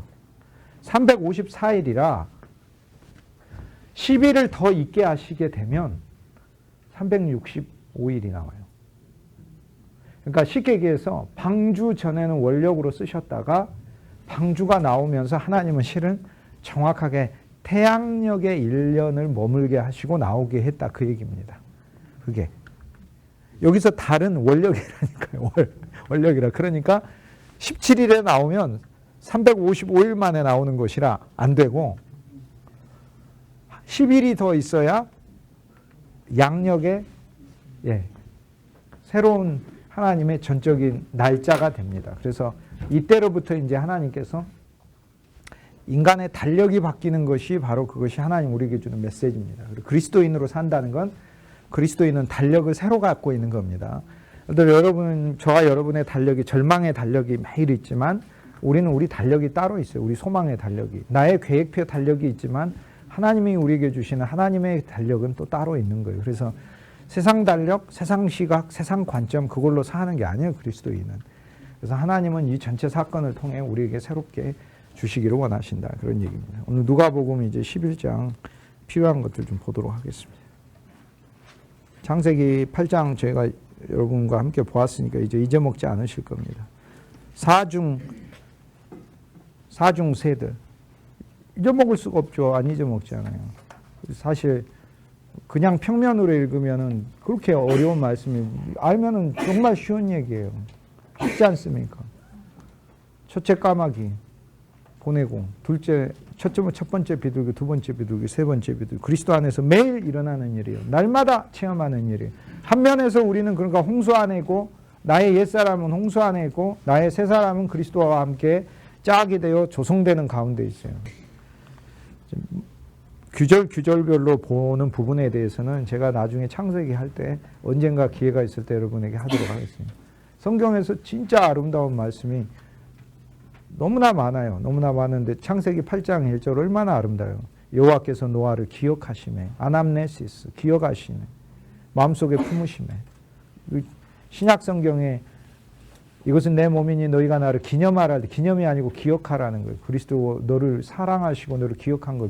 하나님이 우리를 기억한 거 우리도 기억하는 거예요. 그래서 기억하며. 근데 노아만 기억한 게 아니라 노아와 방주 안에 있는 모든 것을 기억하시니. 그리고 하나님이 우리를 볼 때 왜 우리만 기억하시겠어요? 우리와 함께 있는 우리의 모든 자녀들을 늘 하나님이 기억하시는 거지. 얼마나 하나님 사랑이 엄청나요. 방주 안에 있는 모든 거니까 내 일도 하나님이 늘 기억하시고 늘 생각하신다는 거예요. 얼마나 감사합니까? 믿음으로 하나님께 나아가면 상이 있는 거고 완화감과 불신으로 나아가면 하나님의 징계가 있는 거고 믿음으로 항상 하나님 앞에 나아가는 게 되는 거죠. 그럼 믿음도 선물이에요. 그러나 들음에서 나요. 그래서 믿음이 선물이라고 막연히 기다리기만 해놨으면 너무 막막하잖아요. 그렇잖아요? 그러니까 하나님은 얼마나 우리에게 감사한 방법을 많이 줬는지 몰라요. 그래서 예를 들어서 하나님 믿음이 선물이라며 그럼 선물 줄 때까지 기다릴까요? 그랬더니 아니 네 지금도 가질 수 있어. 그럼 어떻게 갔는데? 믿음은 들음에서 나고. 그죠? 그러니까 믿음이 올 때까지 기다리지 마시고 지금 이미 믿음이 그러면 누가복음 이제 그 앞에 11장의 전반부에서 기도에 관한 세 가지 사건 얘기했죠. 주기도문 해서 저 반복 안 합니다. 그 다음에 세 친구의 비유를 주님 말씀해 주시면서 주님이 밤중에 우리가 주님께 찾아가면 주님이 우리 친구가 돼서 하나님 아버지라는 친구. 하나님 아버지가 아브라함 보고 나의 벗 아브라함아 이렇게 돼서 친구, 진짜 친구예요. 그 친구에게 가서 아버지 집에 있는 모든 것을 그리스도는 뻔뻔하고 당당하게 요구하실 수 있죠. 왜요? 그분이 하나님의 아들이잖아요. 그리고 하나님 주기로 하셨으니까. 그래서 이 우주적으로 누군가가 너희 인생의 밤길을 여행하는, 우리 인생이잖아. 인생의 밤길에 여행하는 너희를 우주적으로 누군가가 도와야 돼. 그게 나다. 이렇게 얘기하시는 거예요. 이제는 주님과 우리가 연합하여 이제는 하나님은 우리에게 주신 우리의 자녀들 있잖아요. 아프고 그러잖아. 그럼 내가 뭐를 줄 건가? 그 자녀들한테. 내가 그리스도께 가서 떡 세 덩어리를 매일, 부활의 떡 세 덩어리를 매일 얻어야 된다. 그 말이에요. 생명의 떡. 이것이 내 안에 있어서 그것을 줄 수 있는 하나님의 사역자가 되는 것이죠. 생명의 떡, 그리스도의 떡이 내 안에. 그 다음에 주님이 구하라 주어질 것이다. 내가 내게 말하느냐 하면서 예수님은 제자한테 딱 얘기하면서 구하라 이렇게 얘기하시는데 본인한테 얘기하시는 거예요. 본인. 베드로 알았어? 그러니까 나한테 구해. 그러니까 베드로가 그 뒤로 예수님한테만 계속 구하잖아요. 뭔 일이 있으면 예수님한테 와서 물어보고 아프면 예수님한테 데려오고 문제 생기면 예수님한테 오고. 왜 우리는 예수님한테 안 하냐 말이에요. 왜 예수님한테 안 합니까? 하는데 하늘의 하나님한테 하면 하늘의 하나님 뭐라고 하냐면 너희 마음속에 그리스도가 내주하고 있으니 그 그리스도에게 구하라고 그러시잖아요. 그러니까 얼마나 좋아. 아니 하늘에 있는 하나님한테 구하는 게 좋습니까? 내 안에 있는 그리스도한테 내 안에 있는 그리스도한테 구하는 게 얼마나 좋아요. 이건 보증된 거잖아요. 아니 이 안에 오셔가지고 사시는데 그러면은 월세는 내셔야 될 거 아닙니까? 그리스도가 에베소서 3장에 내 마음의 거처를 정하시고 이렇게 됐는데 주님이 안에서 사시는데 그러면 세도 안 내고 사시면 되겠어요? 월세는 내셔야지. 은혜는 베푸셔야 될 거 아니에요. 그러니까 뻔뻔하게 구하시라 그 말이에요. 거기서 뻔뻔하게 예수님께. 그래서 아니 오셔서 사시면은 예수님, 당신이 예수님이면은 예수님의 그 역할을 잘 하셔야지 라면서 이제 예수님께 얘기를 하는 거죠. 그 다음에 이제 우리가 누가 자식이 떡을 달라면 돌을 주고 돌을 절대 굳은 마음을 안 주셔요. 그래서 믿음을 주신다고요. 믿음의 떡을 하나님 우리에게 주신다고요. 응? 하나님께서 우리 사랑의 떡을 주신다. 바로 그거예요. 누가 계란을 달라면 누가 전갈을 주겠느냐. 전갈이 이렇게 있을 때 계란 같잖아요. 전갈은 채찍이에요. 왜냐하면 솔로몬이 내가 전갈, 채찍 같은, 채찍이 전갈처럼 생겼으니까 갈고리처럼 해서 내가 이 백성들 위해 전갈을 더 솔로몬의 아들 로보암이 한 말 아닙니까? 전갈을 더 휘두르겠다 이렇게 해서 이스라엘 장로들이 와가지고 좀 천천히 좀 하시고 이렇게 하라고 하니까는 사람들이 나를 무시하나 내가 어리다고 막 무시하나 그래서 막 앞으로 이스라엘 백성에 전갈을 더 휘두르. 하나님이 어떻게 우리한테 전갈을 더 휘두르시겠어요? 그 피로 구속함을 받은 우리들인데. 그러니까 그게 예수님께서 그 기도에 대해 가르쳐 주시면서 실은 우리가 하나님에 대하여 생각하는 그 하나님에 대한 태도부터 바꾸라고 얘기하시는 거예요. 하나님은 언제나 우리에게 좋은 것을 주기를 원하시는. 그래서 믿음, 소망, 사랑, 믿음의 생선과 사망의 바다를 건너는 믿음의 생선과 그 다음에 소망의 계란과 기다리면 부화되잖아요.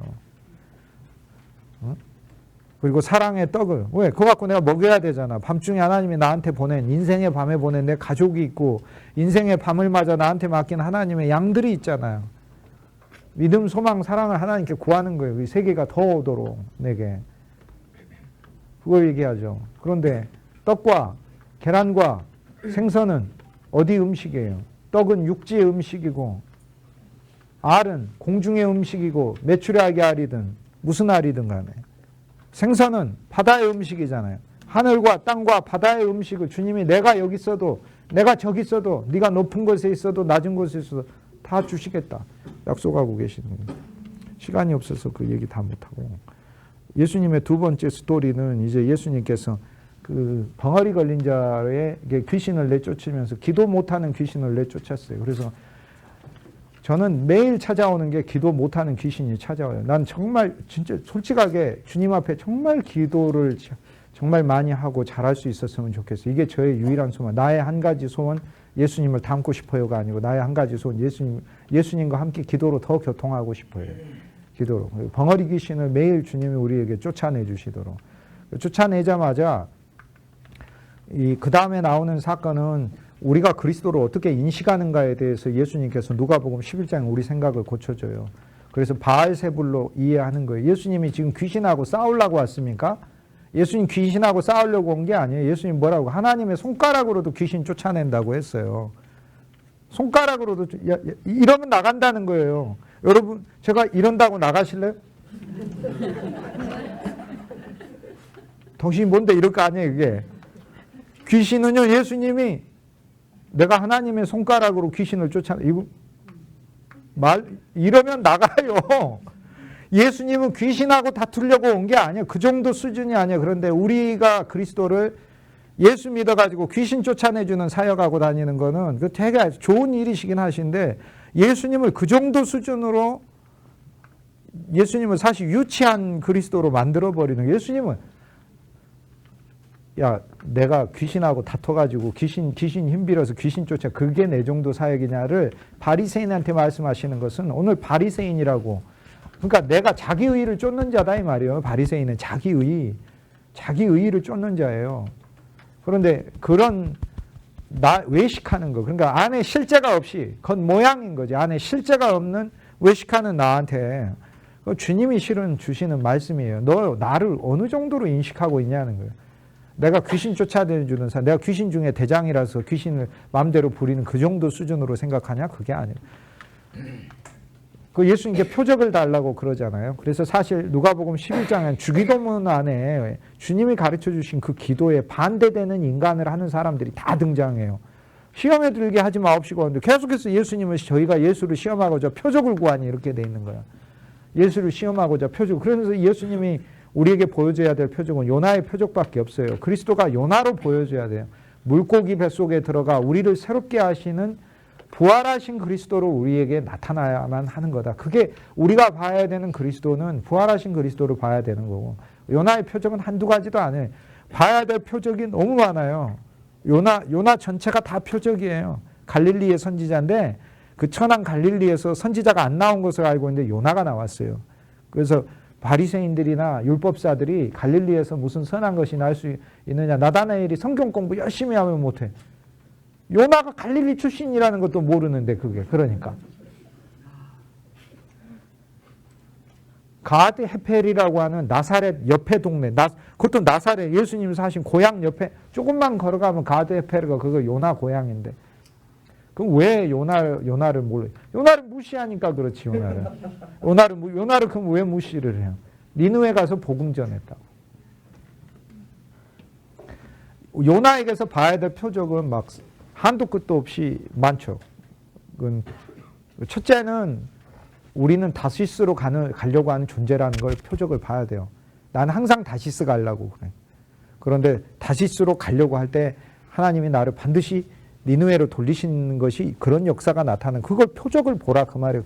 그것은 표적이면 그게 나의 사역을 가리키는 그리스도 안에서 나의 사역을 가리키는 실제가 되는 거니까. 그 다음에 나는 반드시 바다에 던져져야 된다는 걸 가르쳐 주는 거예요. 그래서 우리가 사역하다가 하나님이 전부 다 우리를 바다에 한 번씩 던져주셔야 돼요. 그래서 바다에만 던져줄 뿐 아니라 물고기 뱃속에서 우리가 사흘간 거듭나야 하나님의 사역자가 된다는 걸 가르쳐 주는 거예요. 우리는 그냥 배운 대로만 하려고 하면 안 되고 우리의 모든 배움조차도 참 물고기이신 그리스도의 배 안에서 그분의 사흘이라고 하는 생명의 십자가의 죽음과 생명의 부활을 거친 기간으로 주님 안에서 조성돼야 된다는 걸 얘기를 해주는 거예요. 그 다음에 요나의 표적은 엄청나요. 그러니까 요나는 어떤 사람으로 서야 되는 거예요? 그냥 니느웨 가라. Yes, I can. 할 수 있습니다. 갈게요. 니느웨 갈게요. 사실 그런 게 아니라는 거예요. 자기의 어긋남이 하나님에 의해서 꺾이고 그리스도의 십자가와 부활을 통하여 새로 조성된 존재가 니느웨 같은 자들을 담당한다는 거죠. 니느웨 같은 백성들을. 그게 하나님이 우리한테 보라는 표적이에요. 그러니까 단순히 우리의 신념으로 죽는 데까지 따라가겠습니다 해가 예수님이 너 정말 인간으로서 참 괜찮은 제자다. 예수는 그런 게 아니라 네 오늘 3번 부인한다. 그 신념이 너를 사역 못하게 한다. 그렇게 하잖아요. 신념으로 사역하는 게 아니라 내 안에 넘치는 그리스도의 영으로. 그래서 주님께서는 그 요나의 표적을 통해서 우리가 니느웨 백성한테 어떤 존재로 서야 되는지를 가르쳐 주는 거예요.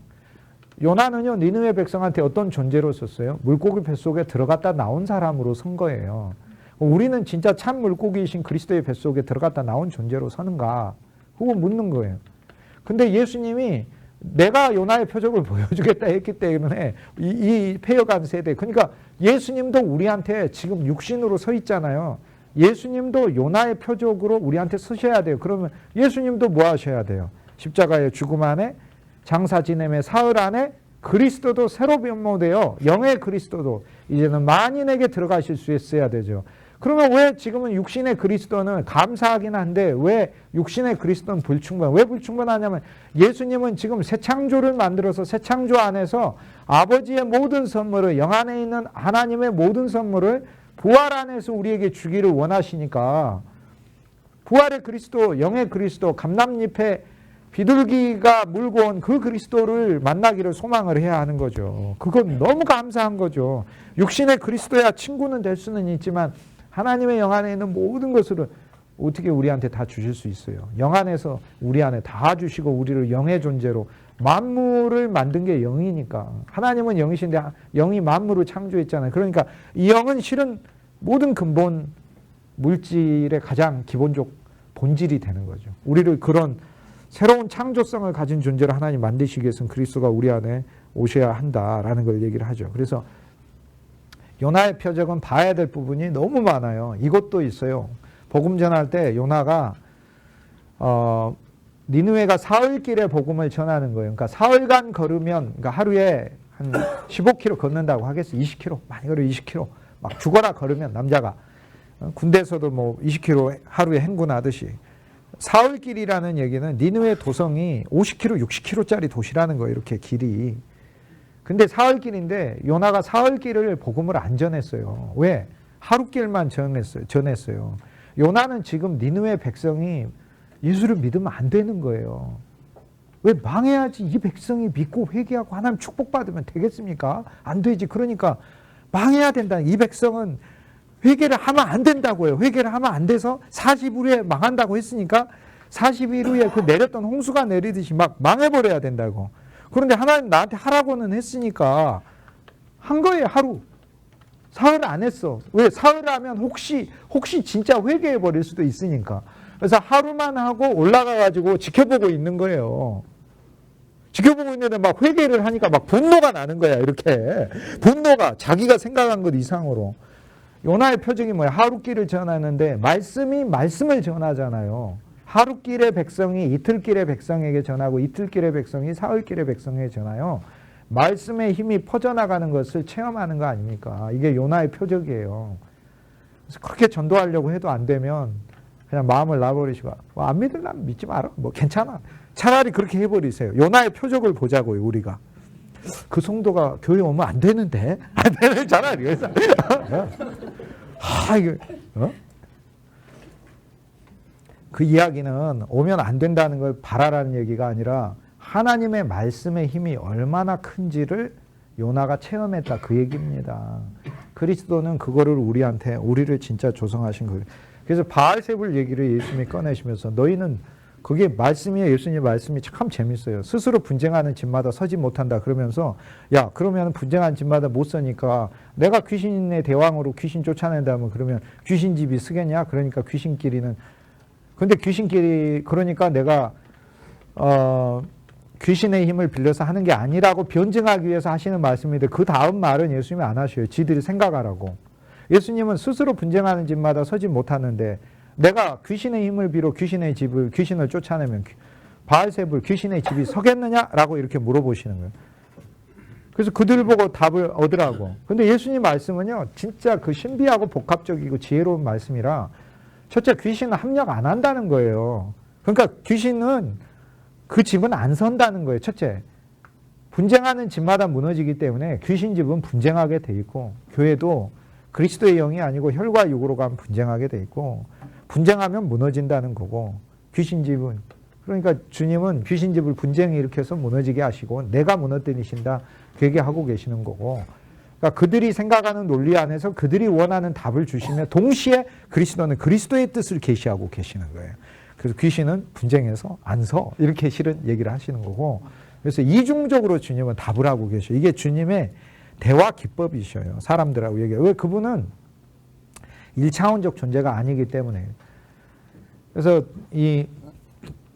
너희의 자손들은 누구의 이름을 빌어 귀신을 쫓아내냐 이렇게 물어요. 그런데 솔로몬의 이름하고 주로 누구의 이름을 많이 쓰냐면요.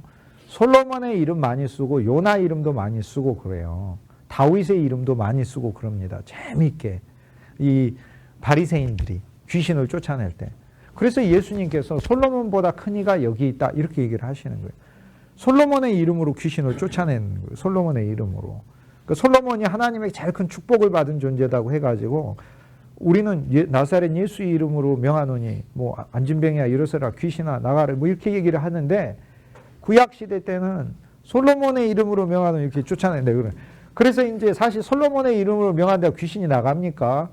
귀신이 솔로몬 이름 듣고 나가겠습니까? 예수님은 사실 너희는 누구 이름으로 귀신을 쫓아내느냐 이렇게 물었는데 그 물으신 이유는 뭐냐면 너희가 솔로몬의 이름으로 쫓아내고 너희가 모세의 이름으로도 귀신을 쫓아내고 요나의 이름으로도 귀신을 쫓아낸다만 실은 그것도 내가 하늘의 권위로 내가 그들을 긍휼히 여겨 내가 쫓아내는 것이라고 예수님 말씀하시는 거예요. 그건 내가 쫓아내. 누구의 이름으로? 실은 나다. 그런데 예수님인 걸 모르고 계속 예수님한테 시비 걸고 그래서 우리가 무언가를 쫓아냈다고 생각할 때 우리 능력으로 절대 쫓아낸 게 아니고 그를 긍휼히 여기시는 그리스도가 쫓아낸 거예요. 그래서 바리새인의 어리석은 그 사고에 빠지면 안 되는 거예요. 그리고 이제 주님께서 무장한 자가 한 집안의 저택을 차지하고 자기 소유를 지키고 있으면은 강력하되 그러나 그 무장한 자보다 더 강한 무장을 한 자가 오면 모든 것을 뺏기느니라 이렇게 얘기를 해요. 근데 거기에서 이게 24절부터는 이스라엘의 전체 역사를 실은 그리스도께서 말씀하셔요. 한 개인의 삶뿐만 아니라 무슨 얘기냐면 이스라엘은요. 원래 아무것도 없는 존재였는데 하나님께서 출애굽시키셔서 이스라엘 백성들이 안전한 자가 되게 했어요. 안전한 자가 되게 했는데 하나님의 율법 아래 살지 못하니까 더 강력한 자인 바벨론한테 끌려가 버렸어요. 그런데 더 강력한 자인 바벨론한테 끌려가서 이제 모든 것을 빼앗기게 된 거예요.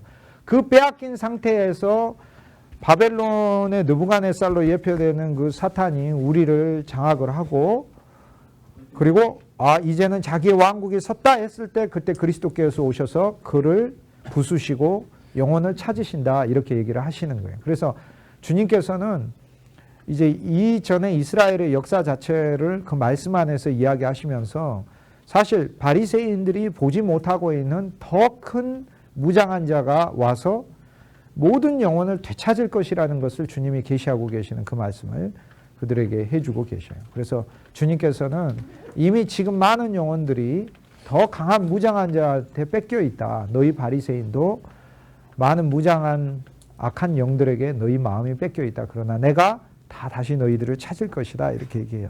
그리스도를 십자가에 못 박은 많은 제사장들이 있지만 사도행전에 보면 제사장 중에 허다한 수가 믿으니라, 이렇게 되어 있고, 예루살렘에 예수를 십자가에 못 박으시오라고 막 했던 많은 사람들과 바리새인들, 허다한 자들이 3천이나, 하루에 3천이나 더할 정도로 주께로 많이 돌아오게 돼요.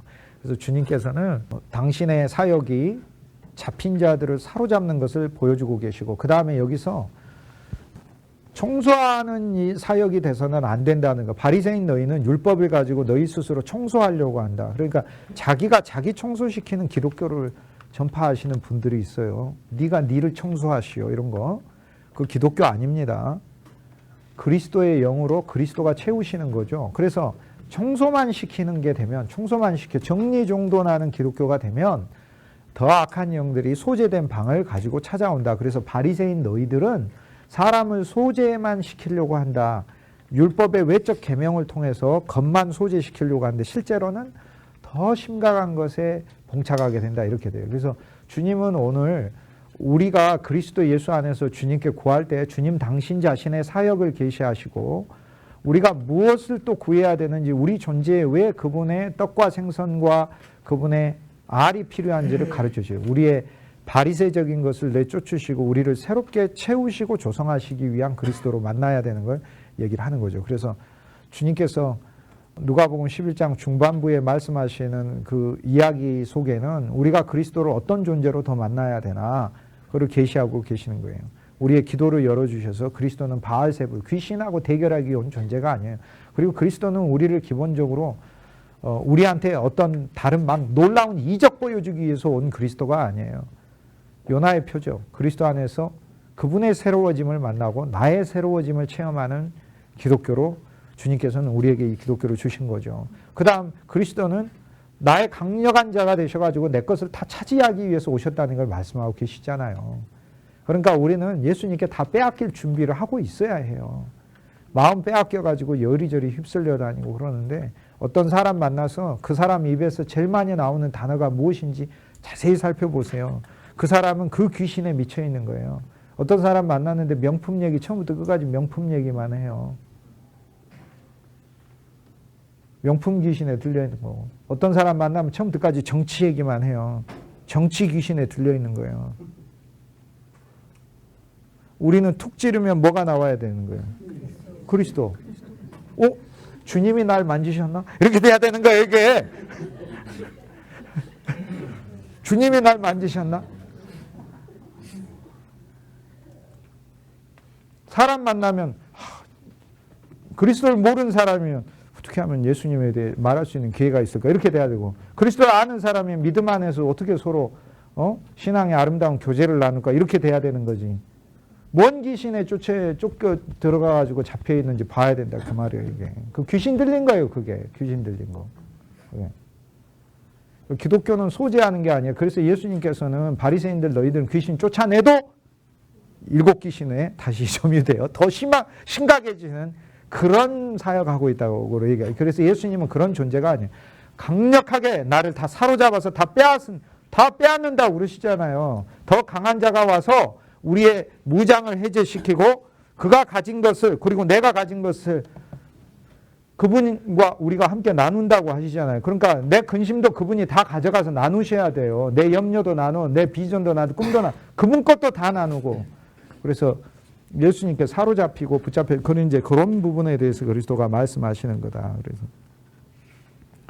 주님은 그래서 바울이 이제 그리스도의 이 말씀을 듣고 에베소서 4장에 포로로 되었던 우리를 그리스도 예수가 십자가로 데려가실 때 사망시키셨고 그다음 그와 함께 죽은 자 가운데서 우리를 다시 살렸고 에베소서 2장에서는 주와 함께 죽고 허물과 죄로 죽었던 우리를 그가 우리를 다시 살리셨도다. 그러므로 너희가 그 은혜를 인하여 주님이 다 하신 일이지 그럼 뭐 짐승들이 언제 뭐 자기들이 와가지고 방주 짓는데 공사라도 했습니까? 노아가 전부 다 해가지고 한 거지. 그리스도가 구원의 방주를 다 이루시고 우리를 초청하신 거지. 우리가 한 게 뭐가 있어요? 우리가 예수님 십자가에 돌아가실 때 목마를까 봐 우리가 포도주 드리기는 했네. 근데 그것도 신포도주 드리면서 예수님을 놀리는 거지. 그게 독주를 마시게 하면서 우리의 죄악밖에 드린 게 더 있냐 이 말이에요. 그래서 그 에베소 4장에 보면 포로로 사로잡힌 자들을 우리들을 귀신의 포로로 사로잡힌 마귀의 포로로 사로잡혔던 자들을 우리를 하늘로 데리고 가시고 데리고 가셨을 때 하나님의 포로가 되게 하시고 하나님 안에서 우리를 포로가 되게 하신 다음에 많은 선물들을 우리에게 주신 다음 우리를 선물 자체가 이번에는 또 되게 하여 교사로 선지자로 목사로 보내셨느니라 이렇게 했는. 그러니까 우리 자체가 하나님 선물이 되어버려 세상에 보내는 하나님의 선물이 되어버렸다 그래서. 그래서 예수님께서 여기서 자기 비전을 여기에 나 굉장히 강력한 자로 왔다는 거예요. 나를 만나 내가 파리대항 귀신 종을 쫓아내는 존재 아니다. 난 나를 채울 것이고 나는 내가 다 사로잡을 것이다 이렇게 얘기해요. 더 강한 자를 만나 다 뺏길 준비를 하라는 거예요. 할렐루야 아멘이에요. 우리는 그리스도를 만나 다 뺏길 준비를 하니까 너무 감사한 거다 이 말. 내 고집도 염려도 그냥 주님께 진짜로 맡기고 그분이 어떻게 이루시는가를 한번 보자고요. 어떤 사역을 하든지 11장 23절에 나와 함께하지 아니하는 자는 반대하고 함께 모으지 아니하는 자는 흩어지게 하는 자니라 해서 실제로 그리스도 안으로 들어가는 사역이 아니라면 다 흩어지게 해요. 예수님과 함께하는 상담이 될 때 사람을 살리는 사역이 되지 그리스도를 빼버리고 그건 그리스도를 꼭 말하라는 이야기만이 아니에요. 주 예수의 영과 내용이 교통하면서 하라는 이야기예요. 그럴 때 할 때는 그리스도께 그 사람을 모으게 하여 그리스도께 모으게 한다는 은혜와 생명으로 오게 한다는 것을 얘기를 하는 거죠. 더러운 사람이 귀신에게 나갔을 때 물 없는 곳으로 21장 24절에 다니며 쉬기를 구하되 얻지 못하고 이르되 내가 나온 집으로 돌아가리라. 이렇게 이스라엘은 애굽에서 더러운 영에 있었어요. 애굽에서. 그런데 어린 양의 피로 구속하고 출애굽을 했으나 율법의 뜻에 순종하지 않고 귀신을 받아들여 가지고 메시아를 거절하고 이전보다 훨씬 더 심각한 상태가 됐어요. 그래서 지금 현재 율법의 소재만 하려고 했었으나 율법에 실패하여 거꾸로 일곱 영으로 가득 사로잡아버린 이스라엘의 상태를 예수님이 이야기하며 예수님은 바로 이것을 구출하려 정말 심각한 존재로 구출하러 오셨다는 것을 이야기를 하는데 어떤 표적으로 구출하셨겠다고 했어요. 요나의 표적. 십자가와 부활을 통하여 모든 것을 홍수로 처리하시고 새로 살리시는 것으로 주님께서는 하시겠다 이렇게 얘기를 하셨어요. In the first part of the Luke chapter 11, Jesus teaches about prayer. Okay, so you need to ask three items. First, bread. Okay, the second is egg. The third is a fish. The bread is the food from the earth, fish from the sea, egg from the air. Okay, heaven. Okay, so any dimension, God will feed you. Do you get it? Okay, heavenly food, earthly food, and the ocean food, whatever it is, Christ shall feed you. We need these three. The fish symbolizes your faith. The egg is your hope. Bread is to feed others, which is love. So love, hope, faith, you need to ask to Jesus Christ. When Christ says ask, it shall be given to you, which means Christ claimed, I say to you, which means you need to pray to me. That is why we pray to Lord Jesus. Okay? Not only Jesus, to Lord Jesus. To Jesus, it means just to human being. Lord Jesus is his God. Okay? Is Jehovah. Okay. Yes, Jehovah. Yes. And the second part, Jesus teaches to correct our images, our impression about Jesus Christ. Christ come here not just to expel the evil spirits. Evil spirits are nothing compared to Jesus Christ, right? Yes, his work is to expel the evil spirits, but that is much more than that. So people said Jesus Christ is Beelzebub, which is the king of the Baals. Yes, Jesus Christ is the supreme being over the evil spirits. Yeah. But our image about Jesus Christ should not be limited to that, that kind of things. He is much more than that. He came to you and me not just to expel the evil spirits. Okay, you get it? Yeah, yeah. Actually, he came to pour himself to us. You get it? Okay. The Pharisees focused to just clean the outer part. Yes, yes, yes. But Christ wants to fill in our hearts with his life and with his divine or essence. Okay? With his love, with his grace, with his righteousness, with his truth and word. Okay. So Christianity is not just to expel the evil spirits. It's to fill the God's word into people's heart. Okay? You get it? Yes, yes, yes. Mm-hmm. Thank you. 그러니까 누가복음 11장 25절에 보면은 그 집이 청소되고 수리되었거늘. 그래서 청소하고 수리에 기독교의 목적 맞추지 마세요. 사람 외적으로 고치는 것 아니에요. 안에 예수 그리스도의 실제를 집어넣을 때 그 사람은 정말로 변화되는 것이에요. 그래서 이것이 이제 우리에게 필요한 것이고요. 27절 누가복음 11장 27절에 보면 이 말씀 하실 때라고 나와 있죠. 이 말씀 하실 때 성경 원문에 에게네토라고 이런 일이 일어나다라는 거예요. 이 말씀을 하실 때 이런 일이 일어난다. 무슨 얘기예요? 우리가 그리스도의 뜻을 알아. 아, 이분은 단순히 귀신 쫓아내주는 그런 존재 이상이시구나. 이분은 우리가 기적 추구해서 우리 삶에 막 기적이 막 일어나게 하시는 그런 정도 이상인 분이에요. 그분은 우리 안에 참 떡이 되기 원하시고 우리 안에 참 소망, 알이 되기를 원하시고 그분이 부화되기를 원하시고 그분이 우리 안에 생선이 되시기를 원하시고 그분이 우리의 친구 되기를 원하시는구나 라는 그 본질적으로 그리스도를 채워야 된다는 그 인식을 알 때 그래서 누가복음 11장 27절에 이런 일이 일어났다라고 얘기를 해요. 주님이 이 말씀하실 때 이런 일이 일어났대. 어떤 일이나 어떤 여자가 음성을 높여서 여자는 뭐예요? 우리 영혼 아니에요. 우리의 영혼이 우리 속에 있는 영혼이 하나님 예수 그리스도께 말을 하는 거예요. 그래서 뭐라고 얘기해요? 당신을 뵌 태와 당신을 먹인 젖이 복이 있나이다. 마리아. 그러니까 무슨 얘기예요? 육신의 그리스도를 이제 보기 시작을 한 거예요. 그러니까 바알세불로 보고 아니면 기적을 추구하는 기적 수행하는 자로 그리스도를 알고 있다가 27절에 보면은 상당히 전진된 신자가 나와요. 그리스도를 먹인 태, 그리스도를 낳은 태. 쉽게 얘기해서 육신으로 그리스도를 생각하고 육신으로 만나는 그리스도인들을 이야기를 합니다. 그런데 28절에 보면 예수께서 이르시되 아니다. 하나님의 말씀을 듣고 지키는 자가 복이 있나이다. 여기서 이 지킨다라는 말이 뭐냐면 속에 간직하다라는 말이에요. 테레오, 간직하다. 간직하는 자가 복이 있다 이 말이에요. 그러니까 우리는 어떤 자가 복이 있는 마리아가 더 복이 있어요? 내가 더 복이 있어요? 내가 더 복이 있죠. 왜 복이 있어요? 나는 말씀이신 그리스도를 속에 간직했어요. 그러면 마리아도 말씀이신 그리스도를 속에 간직했잖아요. 근데 왜 내가 마리아보다 훨씬 더 낫죠? 마리아가 속에 잉태한 그리스도는 부활하신, 물론 나중에 부활하신 그리스도의 영이 마리아 속에 들어가지만, 그래서 똑같아지지만, 마리아 속에 잉태한 육신의 그리스도는 부활하신 그리스도가 아니잖아요. 육신의 그리스도인 거지.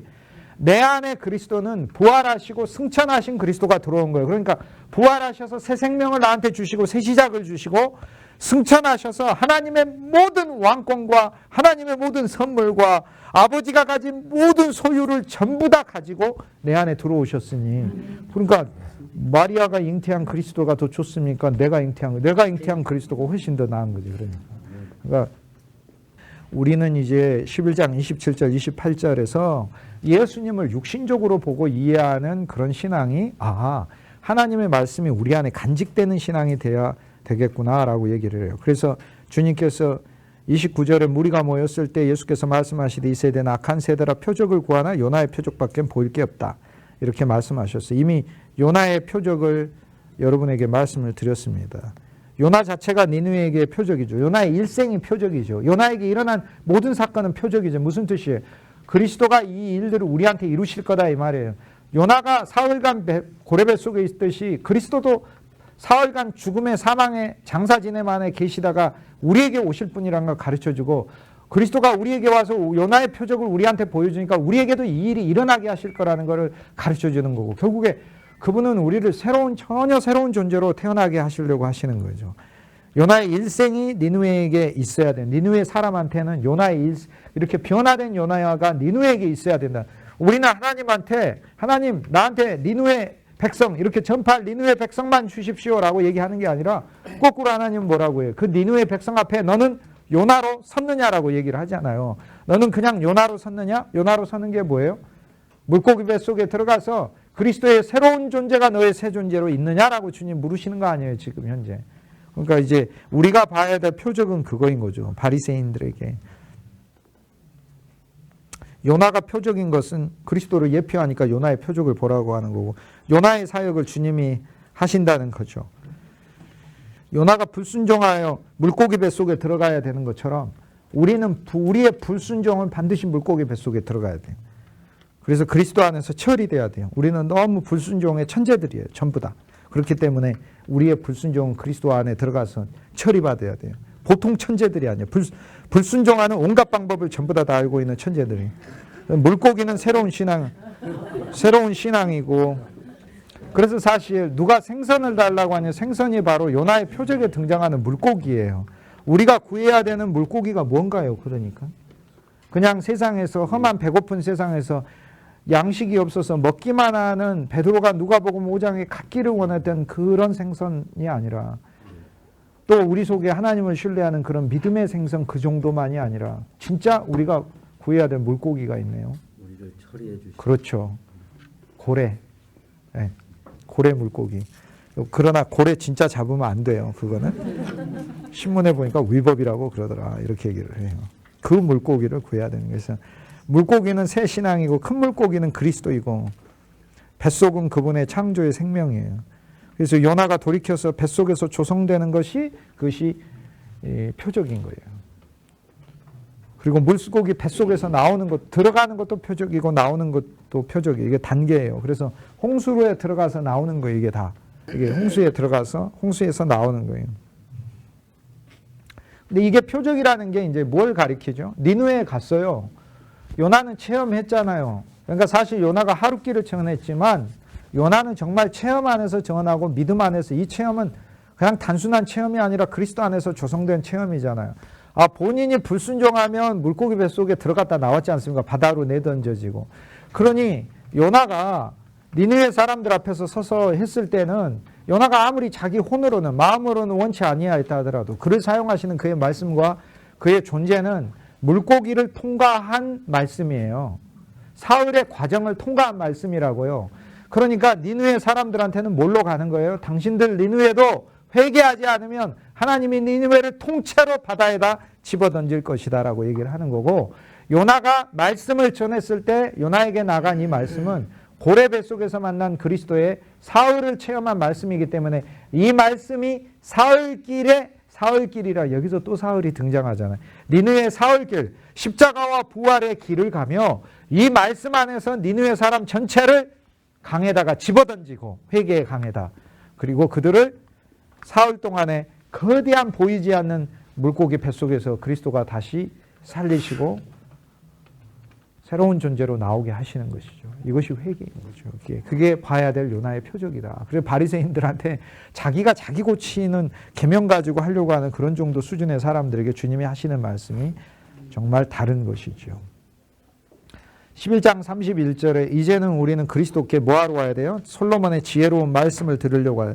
그는 솔로몬보다 더 큰 이가 우리한테 있어요. 그러니까 이 땅을 살아가는 지혜 정도가 아니라 영원한 지혜를 배우기 위해 그리스도께 와야 된다는 걸 주님이 말씀하고 계시는 거죠. 여기서 남방 여왕이 누구겠어요? 우리들이죠. 남쪽에서 우리들이 하나님이, 우리는 호세아의 남방에 있는 창녀들이었으나 그리스도를 통하여 하나님은 우리를 남방의 여왕으로 삼아주시고, 남방 여왕이 구약에 있어서 구스의 여왕이 솔로몬에게 와서 지혜를 듣고, 정말로 지혜로운 이가 여기 있었는데 내가 들은 것보다 더 지혜롭다 이렇게 얘기를 했잖아요. 그런데 그 구스의 여왕이 나중에 가면은 우리들과 불신자들한테 뭐라고 얘기한다? 우리를 심판하고 판단한다는. 당신들 진짜 어리석습니다. 당신들은 예수 그리스도가 육신으로 살다가 그 육신의 비밀을 다 담은 성경이라는 것 자체를 다 손에 쥐고서도 솔로몬보다 더 큰 이 그리스도에게 가서 그분의 지혜를 듣지 못했으니 얼마나 어리석습니까? 라고 얘기를 할 거 아닙니까? 어리석다는 거죠. 그러면 남방 여왕은 구약 시대 때 왜 솔로몬한테 갔을까요? 지혜를 얻기 위해서. 무슨 지혜? 여왕이잖아. 모든 것을 다 가졌음에도 불구하고 마음의 공허함과 그리고 모든 것을 다 안 가진 거나 다름없는 거죠. 여왕이니까 얼마나 그 자리에서 밀려날 수가 있겠어요. 호시탐탐 구테타를 노리는 세력들이 늘 있었겠지. 그러나 인생의 지혜를 배우러 갔지만 영원한 지혜를 솔로몬으로부터 듣는 거 아닙니까? 솔로몬의 지혜가 전도서 아가 잠언에 보세요. 여호와를 경외하는 것이 모든 지혜의 근본이에요. 그럼 뭘 들었겠어요? 여호와를 경외하라고. 우리에게 여호와는 누구예요? 주 예수님이죠. 주 예수를 경외하라고. 매일매일 우리 삶에 와 있는 주 예수님을 경외하라는 거 아니에요. 그러니까 남방 여왕한테 가가지고 나중에 심판받지 마시고 우리가 지금 남방 여왕이 되었으니까 솔로몬보다 더 큰 그리스도에게 가서 참 지혜이신 그리스도에 가서 이제는 칭찬받는 교회로 바뀌어야 되는 걸 얘기하죠. 32절에 심판 때에 니느웨 사람들이 일어나 1세대 사람을 정죄한다. 그들이 요나의 전도를 듣고 회개하였으며 요나보다 더 큰 이가 여기 있느니라. 이제 니느웨 사람들이 우리 보고 오늘날 세대 사람들 보고 얘기 더 심판한다는. 그들은 2000년 전에 그리스도가 옆에 있었음에도 불구하고 요나 말도 들었는데 세상에 그리스도가 왔는데 그리스도 말을 안 듣습니까? 라고 얘기를 한다는 거예요. 오늘 그리스도가 말씀으로 총체가 되어 우리에게 성경 안에서 우리에게 주어져 있는데 여전히 자기 생각과 자기 관념 안에서 신앙생활하는 게 바리새인이다 그겁니다. 자기 관점으로 자기를 분리시켜서 그게 바리새란 말이 분리됐다는 말이에요. 그리스도하고 분리된 거예요. 그게 누구랑 분리돼서 그리스도랑 분리됐지. 222일이라는 예수 그리스도와 영원한 연합의 기간에서 새 땅이 나오기까지 둘째 달 17일에서 중간에 222일이 있어요. 222일이 있고 땅이 보이기 시작하는 거라고 이게. 그런데 그리스도 예수와 함께 둘 필요 없어. 나 혼자. 분리. 바리새란 말이 분리했단 말이에요. 바리새인이란 말이 분리된 사람이란 뜻이에요. 분리. 11장 33절에 누구든지 등불을 켜서 이건 좀 어려운 말씀인데요.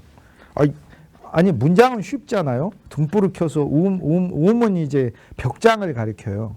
벽장이나 말은 이제 그 뒤주말이 있잖아요. 뒤주말. 옛날 성경이라서 표현이 그래요. 그러니까 누가 등불을 켜가지고 벽장 속에다 담아두고 누가 등불을 켜가지고 뒤주 안에다가 두겠느냐. 그렇지 않고 등경 위에 두나니 이제는 들어가는 자로 빛을 보게 하려면. 그러니까 문장은 쉬운데 이게 무슨 말이에요 이게.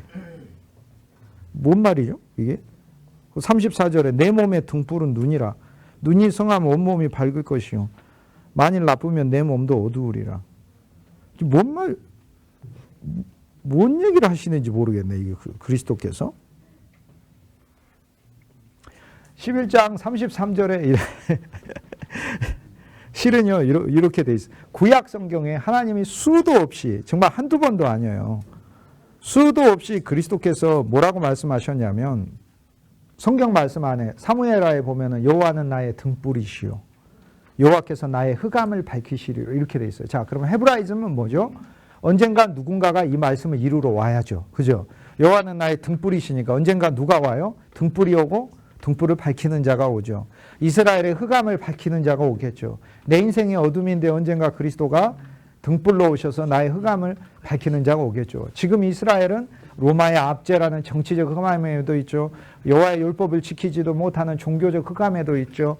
메시아를 기다리지도 않아요. 기다린다고 하면서도 포기해버렸어. 오시겠나? 안 오지. 아이들이 태어나면 뭐해? 헤롯이 다 죽이는데. 그러니 없지. 근데 사실 이제 하나 아기는 살아남아서 있으니까.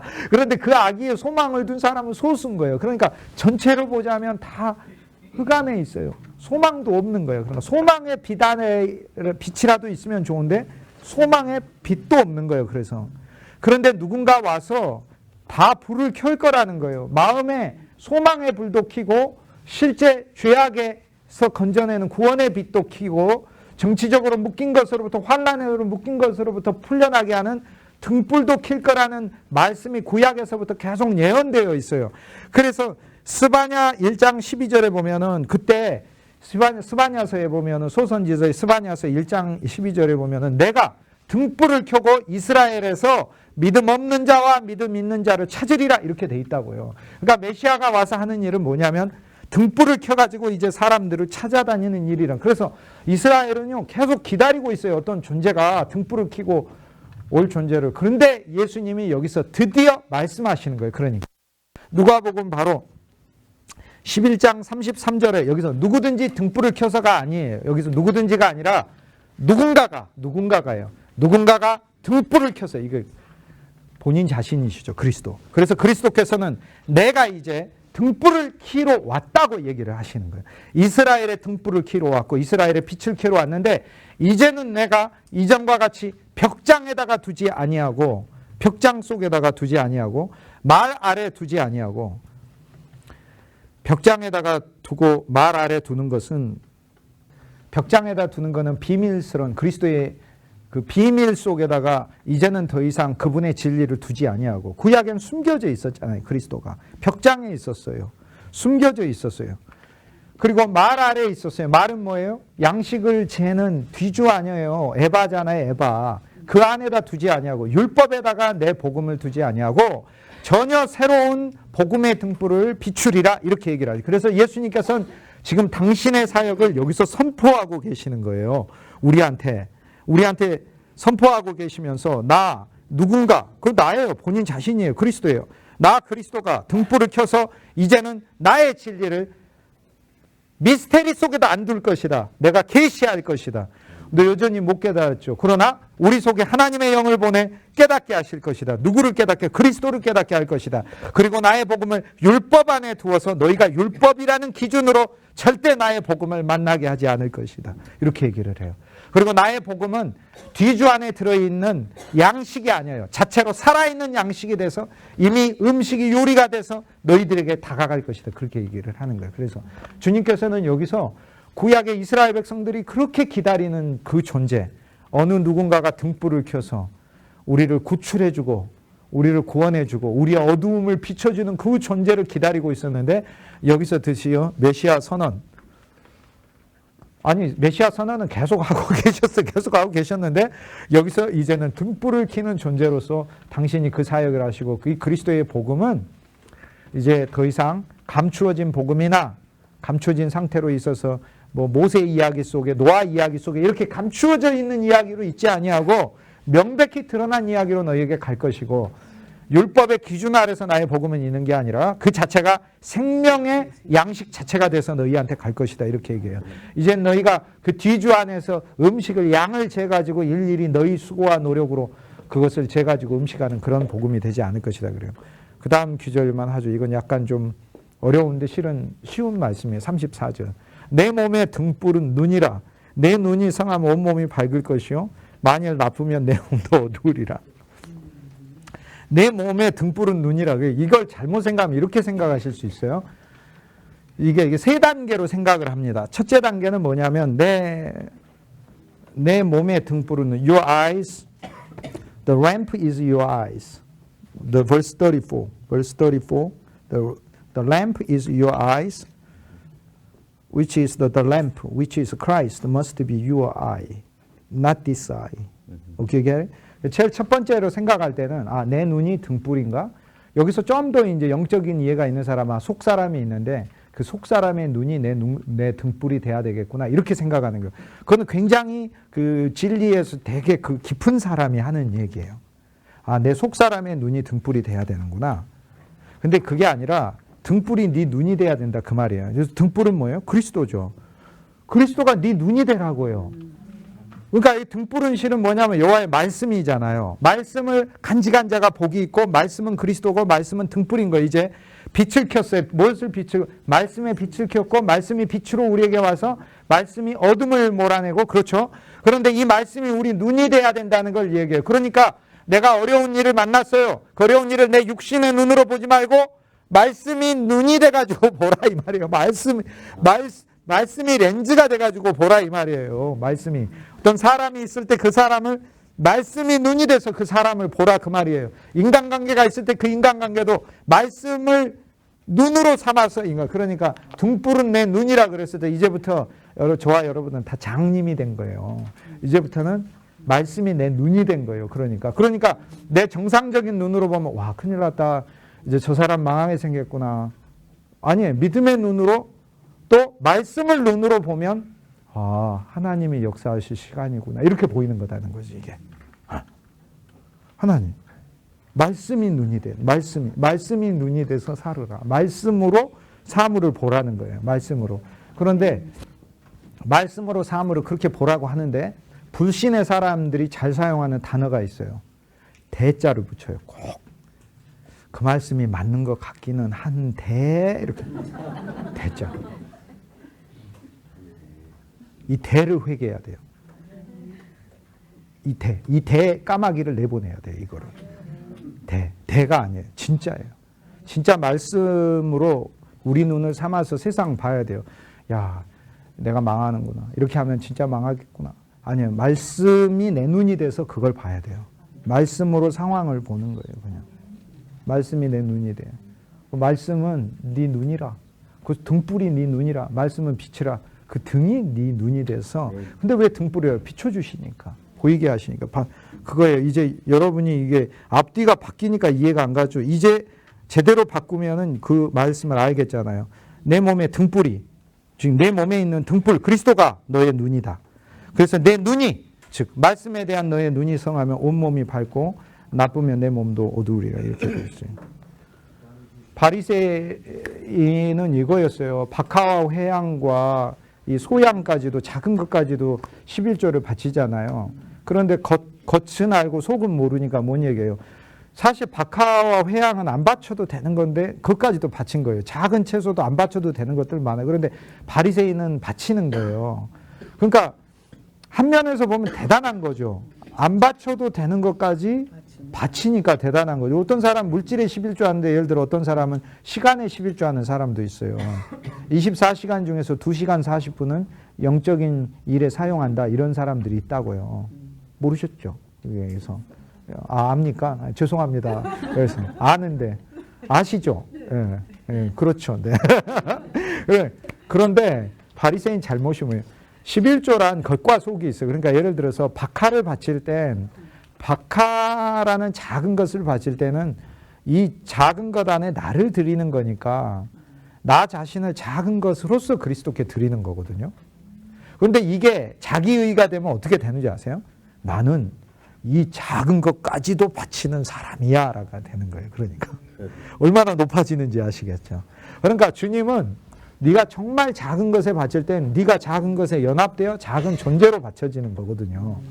그런데 이게 자기의가 되면 나 박하도 바치는 사람이야. 작은 것도 바치는. 그러니까 것만 바치는 존재가 되는 거예요. 이런 실제와 겉과 속의 말씀의 겉과 속이 있는데 겉과 속이 바뀌어지게 되면 똑같은 것을 하면서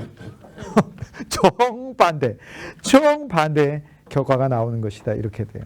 자, 오늘 누가복음 이제 11장에서 주님은 아예 노골적으로 우리의 집안으로 들어가서 이제 식사를 해버립니다. 바리새인의 집안에서 들어가서 식사하면서 내 안에서 먹고 마시면서 나하고 본격적으로 한판 주님이 딱 버리셔요. 그래서 나한테 6가지 화를 딱 얘기를 해버리셔요. 6가지 까마귀를 확 얘기를 하셔요. 그래서 6가지 까마귀가 그리스도가 화가 있을지어다 해버렸기 때문에 얼마나 감사해요. 아니 그러면 네 집에 까마귀가 번성하리라 이래버리면 좋겠습니까? 그러면 아니지. 까마귀는 저주받을지어다 해야 내가 행복한 거지. 니네 집에는 까마귀가 늘 번성해라 이래버리면 주님 그건 축복이 아니라고요. 그거는 까마귀는 저주받을지어다 이게 축복이라고요. 그러니까 저주받는 게 축복인 거예요. 저주받는 게 얼마나 축복인지 몰라요. 이렇게. 네 분노는 저주받을지어다 해야지. 분노가 30배, 60배, 100배 매일 커질지어다 이렇게 해버리면 어떻게 사냐고 이게. 그러니까 6개 진노를 하나님이 확 퍼뜨리시면서 화를 내시는데 바로 그 6개가 첫 번째 박하 운양의 11조는 바치면서 너희가 의와 인과 신을 하나님 앞에 드리지 아니한다. 믿음을 안 드리는 거. 하나님은 이렇게 작은 것 속에 나도 작은 존재로 하나님 앞에 드립니다. 이렇게 믿음이 들어가야 되는, 믿음이 안 들어가는 거. 저 인간들은 저런 것도 11조 안에, 응? 뭐 이러면서 나는 이런 것도, 얼마나 높아져 버려. 그러니까 작아지는 게 아니라 거꾸로 높아. 그래서 겉에 집중하고, 그 다음에 사람들에게 문안받기 좋아하고, 회당 안에서 높은 자리에 올라가고 하려고 하고, 교회 안에서 높아지기만 하려고 하고, 사람들에게 문안받기 좋아한다는 게 뭐예요? 세상 일에 관심 갖고 세상 일에 나대고 하는 그리스도인들 되는 거, 그런 거예요. 그 다음에 평토장한 무덤이 돼가지고 남들이 너를 밟아도 사망을 밟고 있고 너는 아예 사망의 전파자가 돼 있다, 그 얘기 아니에요. 그 다음에 율법사 자체, 우리가 아예 율법을 지키고 살고 내 노력과 내 기준과 내가 생각하는 사고방식의 신앙 아래서만 생명이 아닌 상태의 그리스도 예수를 믿고자 한다면 화가 더 닥치는 거예요. 그런데 주님은 뭐라고 말씀하셔요? 이 세대의 죄악이 너무 커서 아벨부터 사가랴는 제가 다음 주에 말씀드리겠는데, 이 세대의 죄를 다 속하기 위해서는 아벨의 피부터 사가랴 피까지 다 합쳐야 이 세대의 피값, 이 세대의 죄악은 피값을 요구하리라. 아벨부터 사가랴 피까지 다 합친 피값을 요구하리라. 아벨부터 사가랴하고 다 합친 피값이 예수 그리스도 피값이에요. 그래서 주님은 실은 이 세대의 죄악은 그리스도의 피로만 씻겨지는 것을 얘기해요. 그래서 누가복음 11장 마지막에 우리 자신이 소재돼야 되는데 당신의 피로 소재돼야 될 것을 또 주님은 말씀하셔요. 그리고 율법의 무덤의 집에 있지 말고 장사 지냄에 그리스도의 장사 지냄, 그리스도의 무덤에 있으라고 얘기하셔요. 저 홍수에. 이게 이제 11장의 후반부에 살짝 저희들이 맛보면서 보여드리는 전망입니다.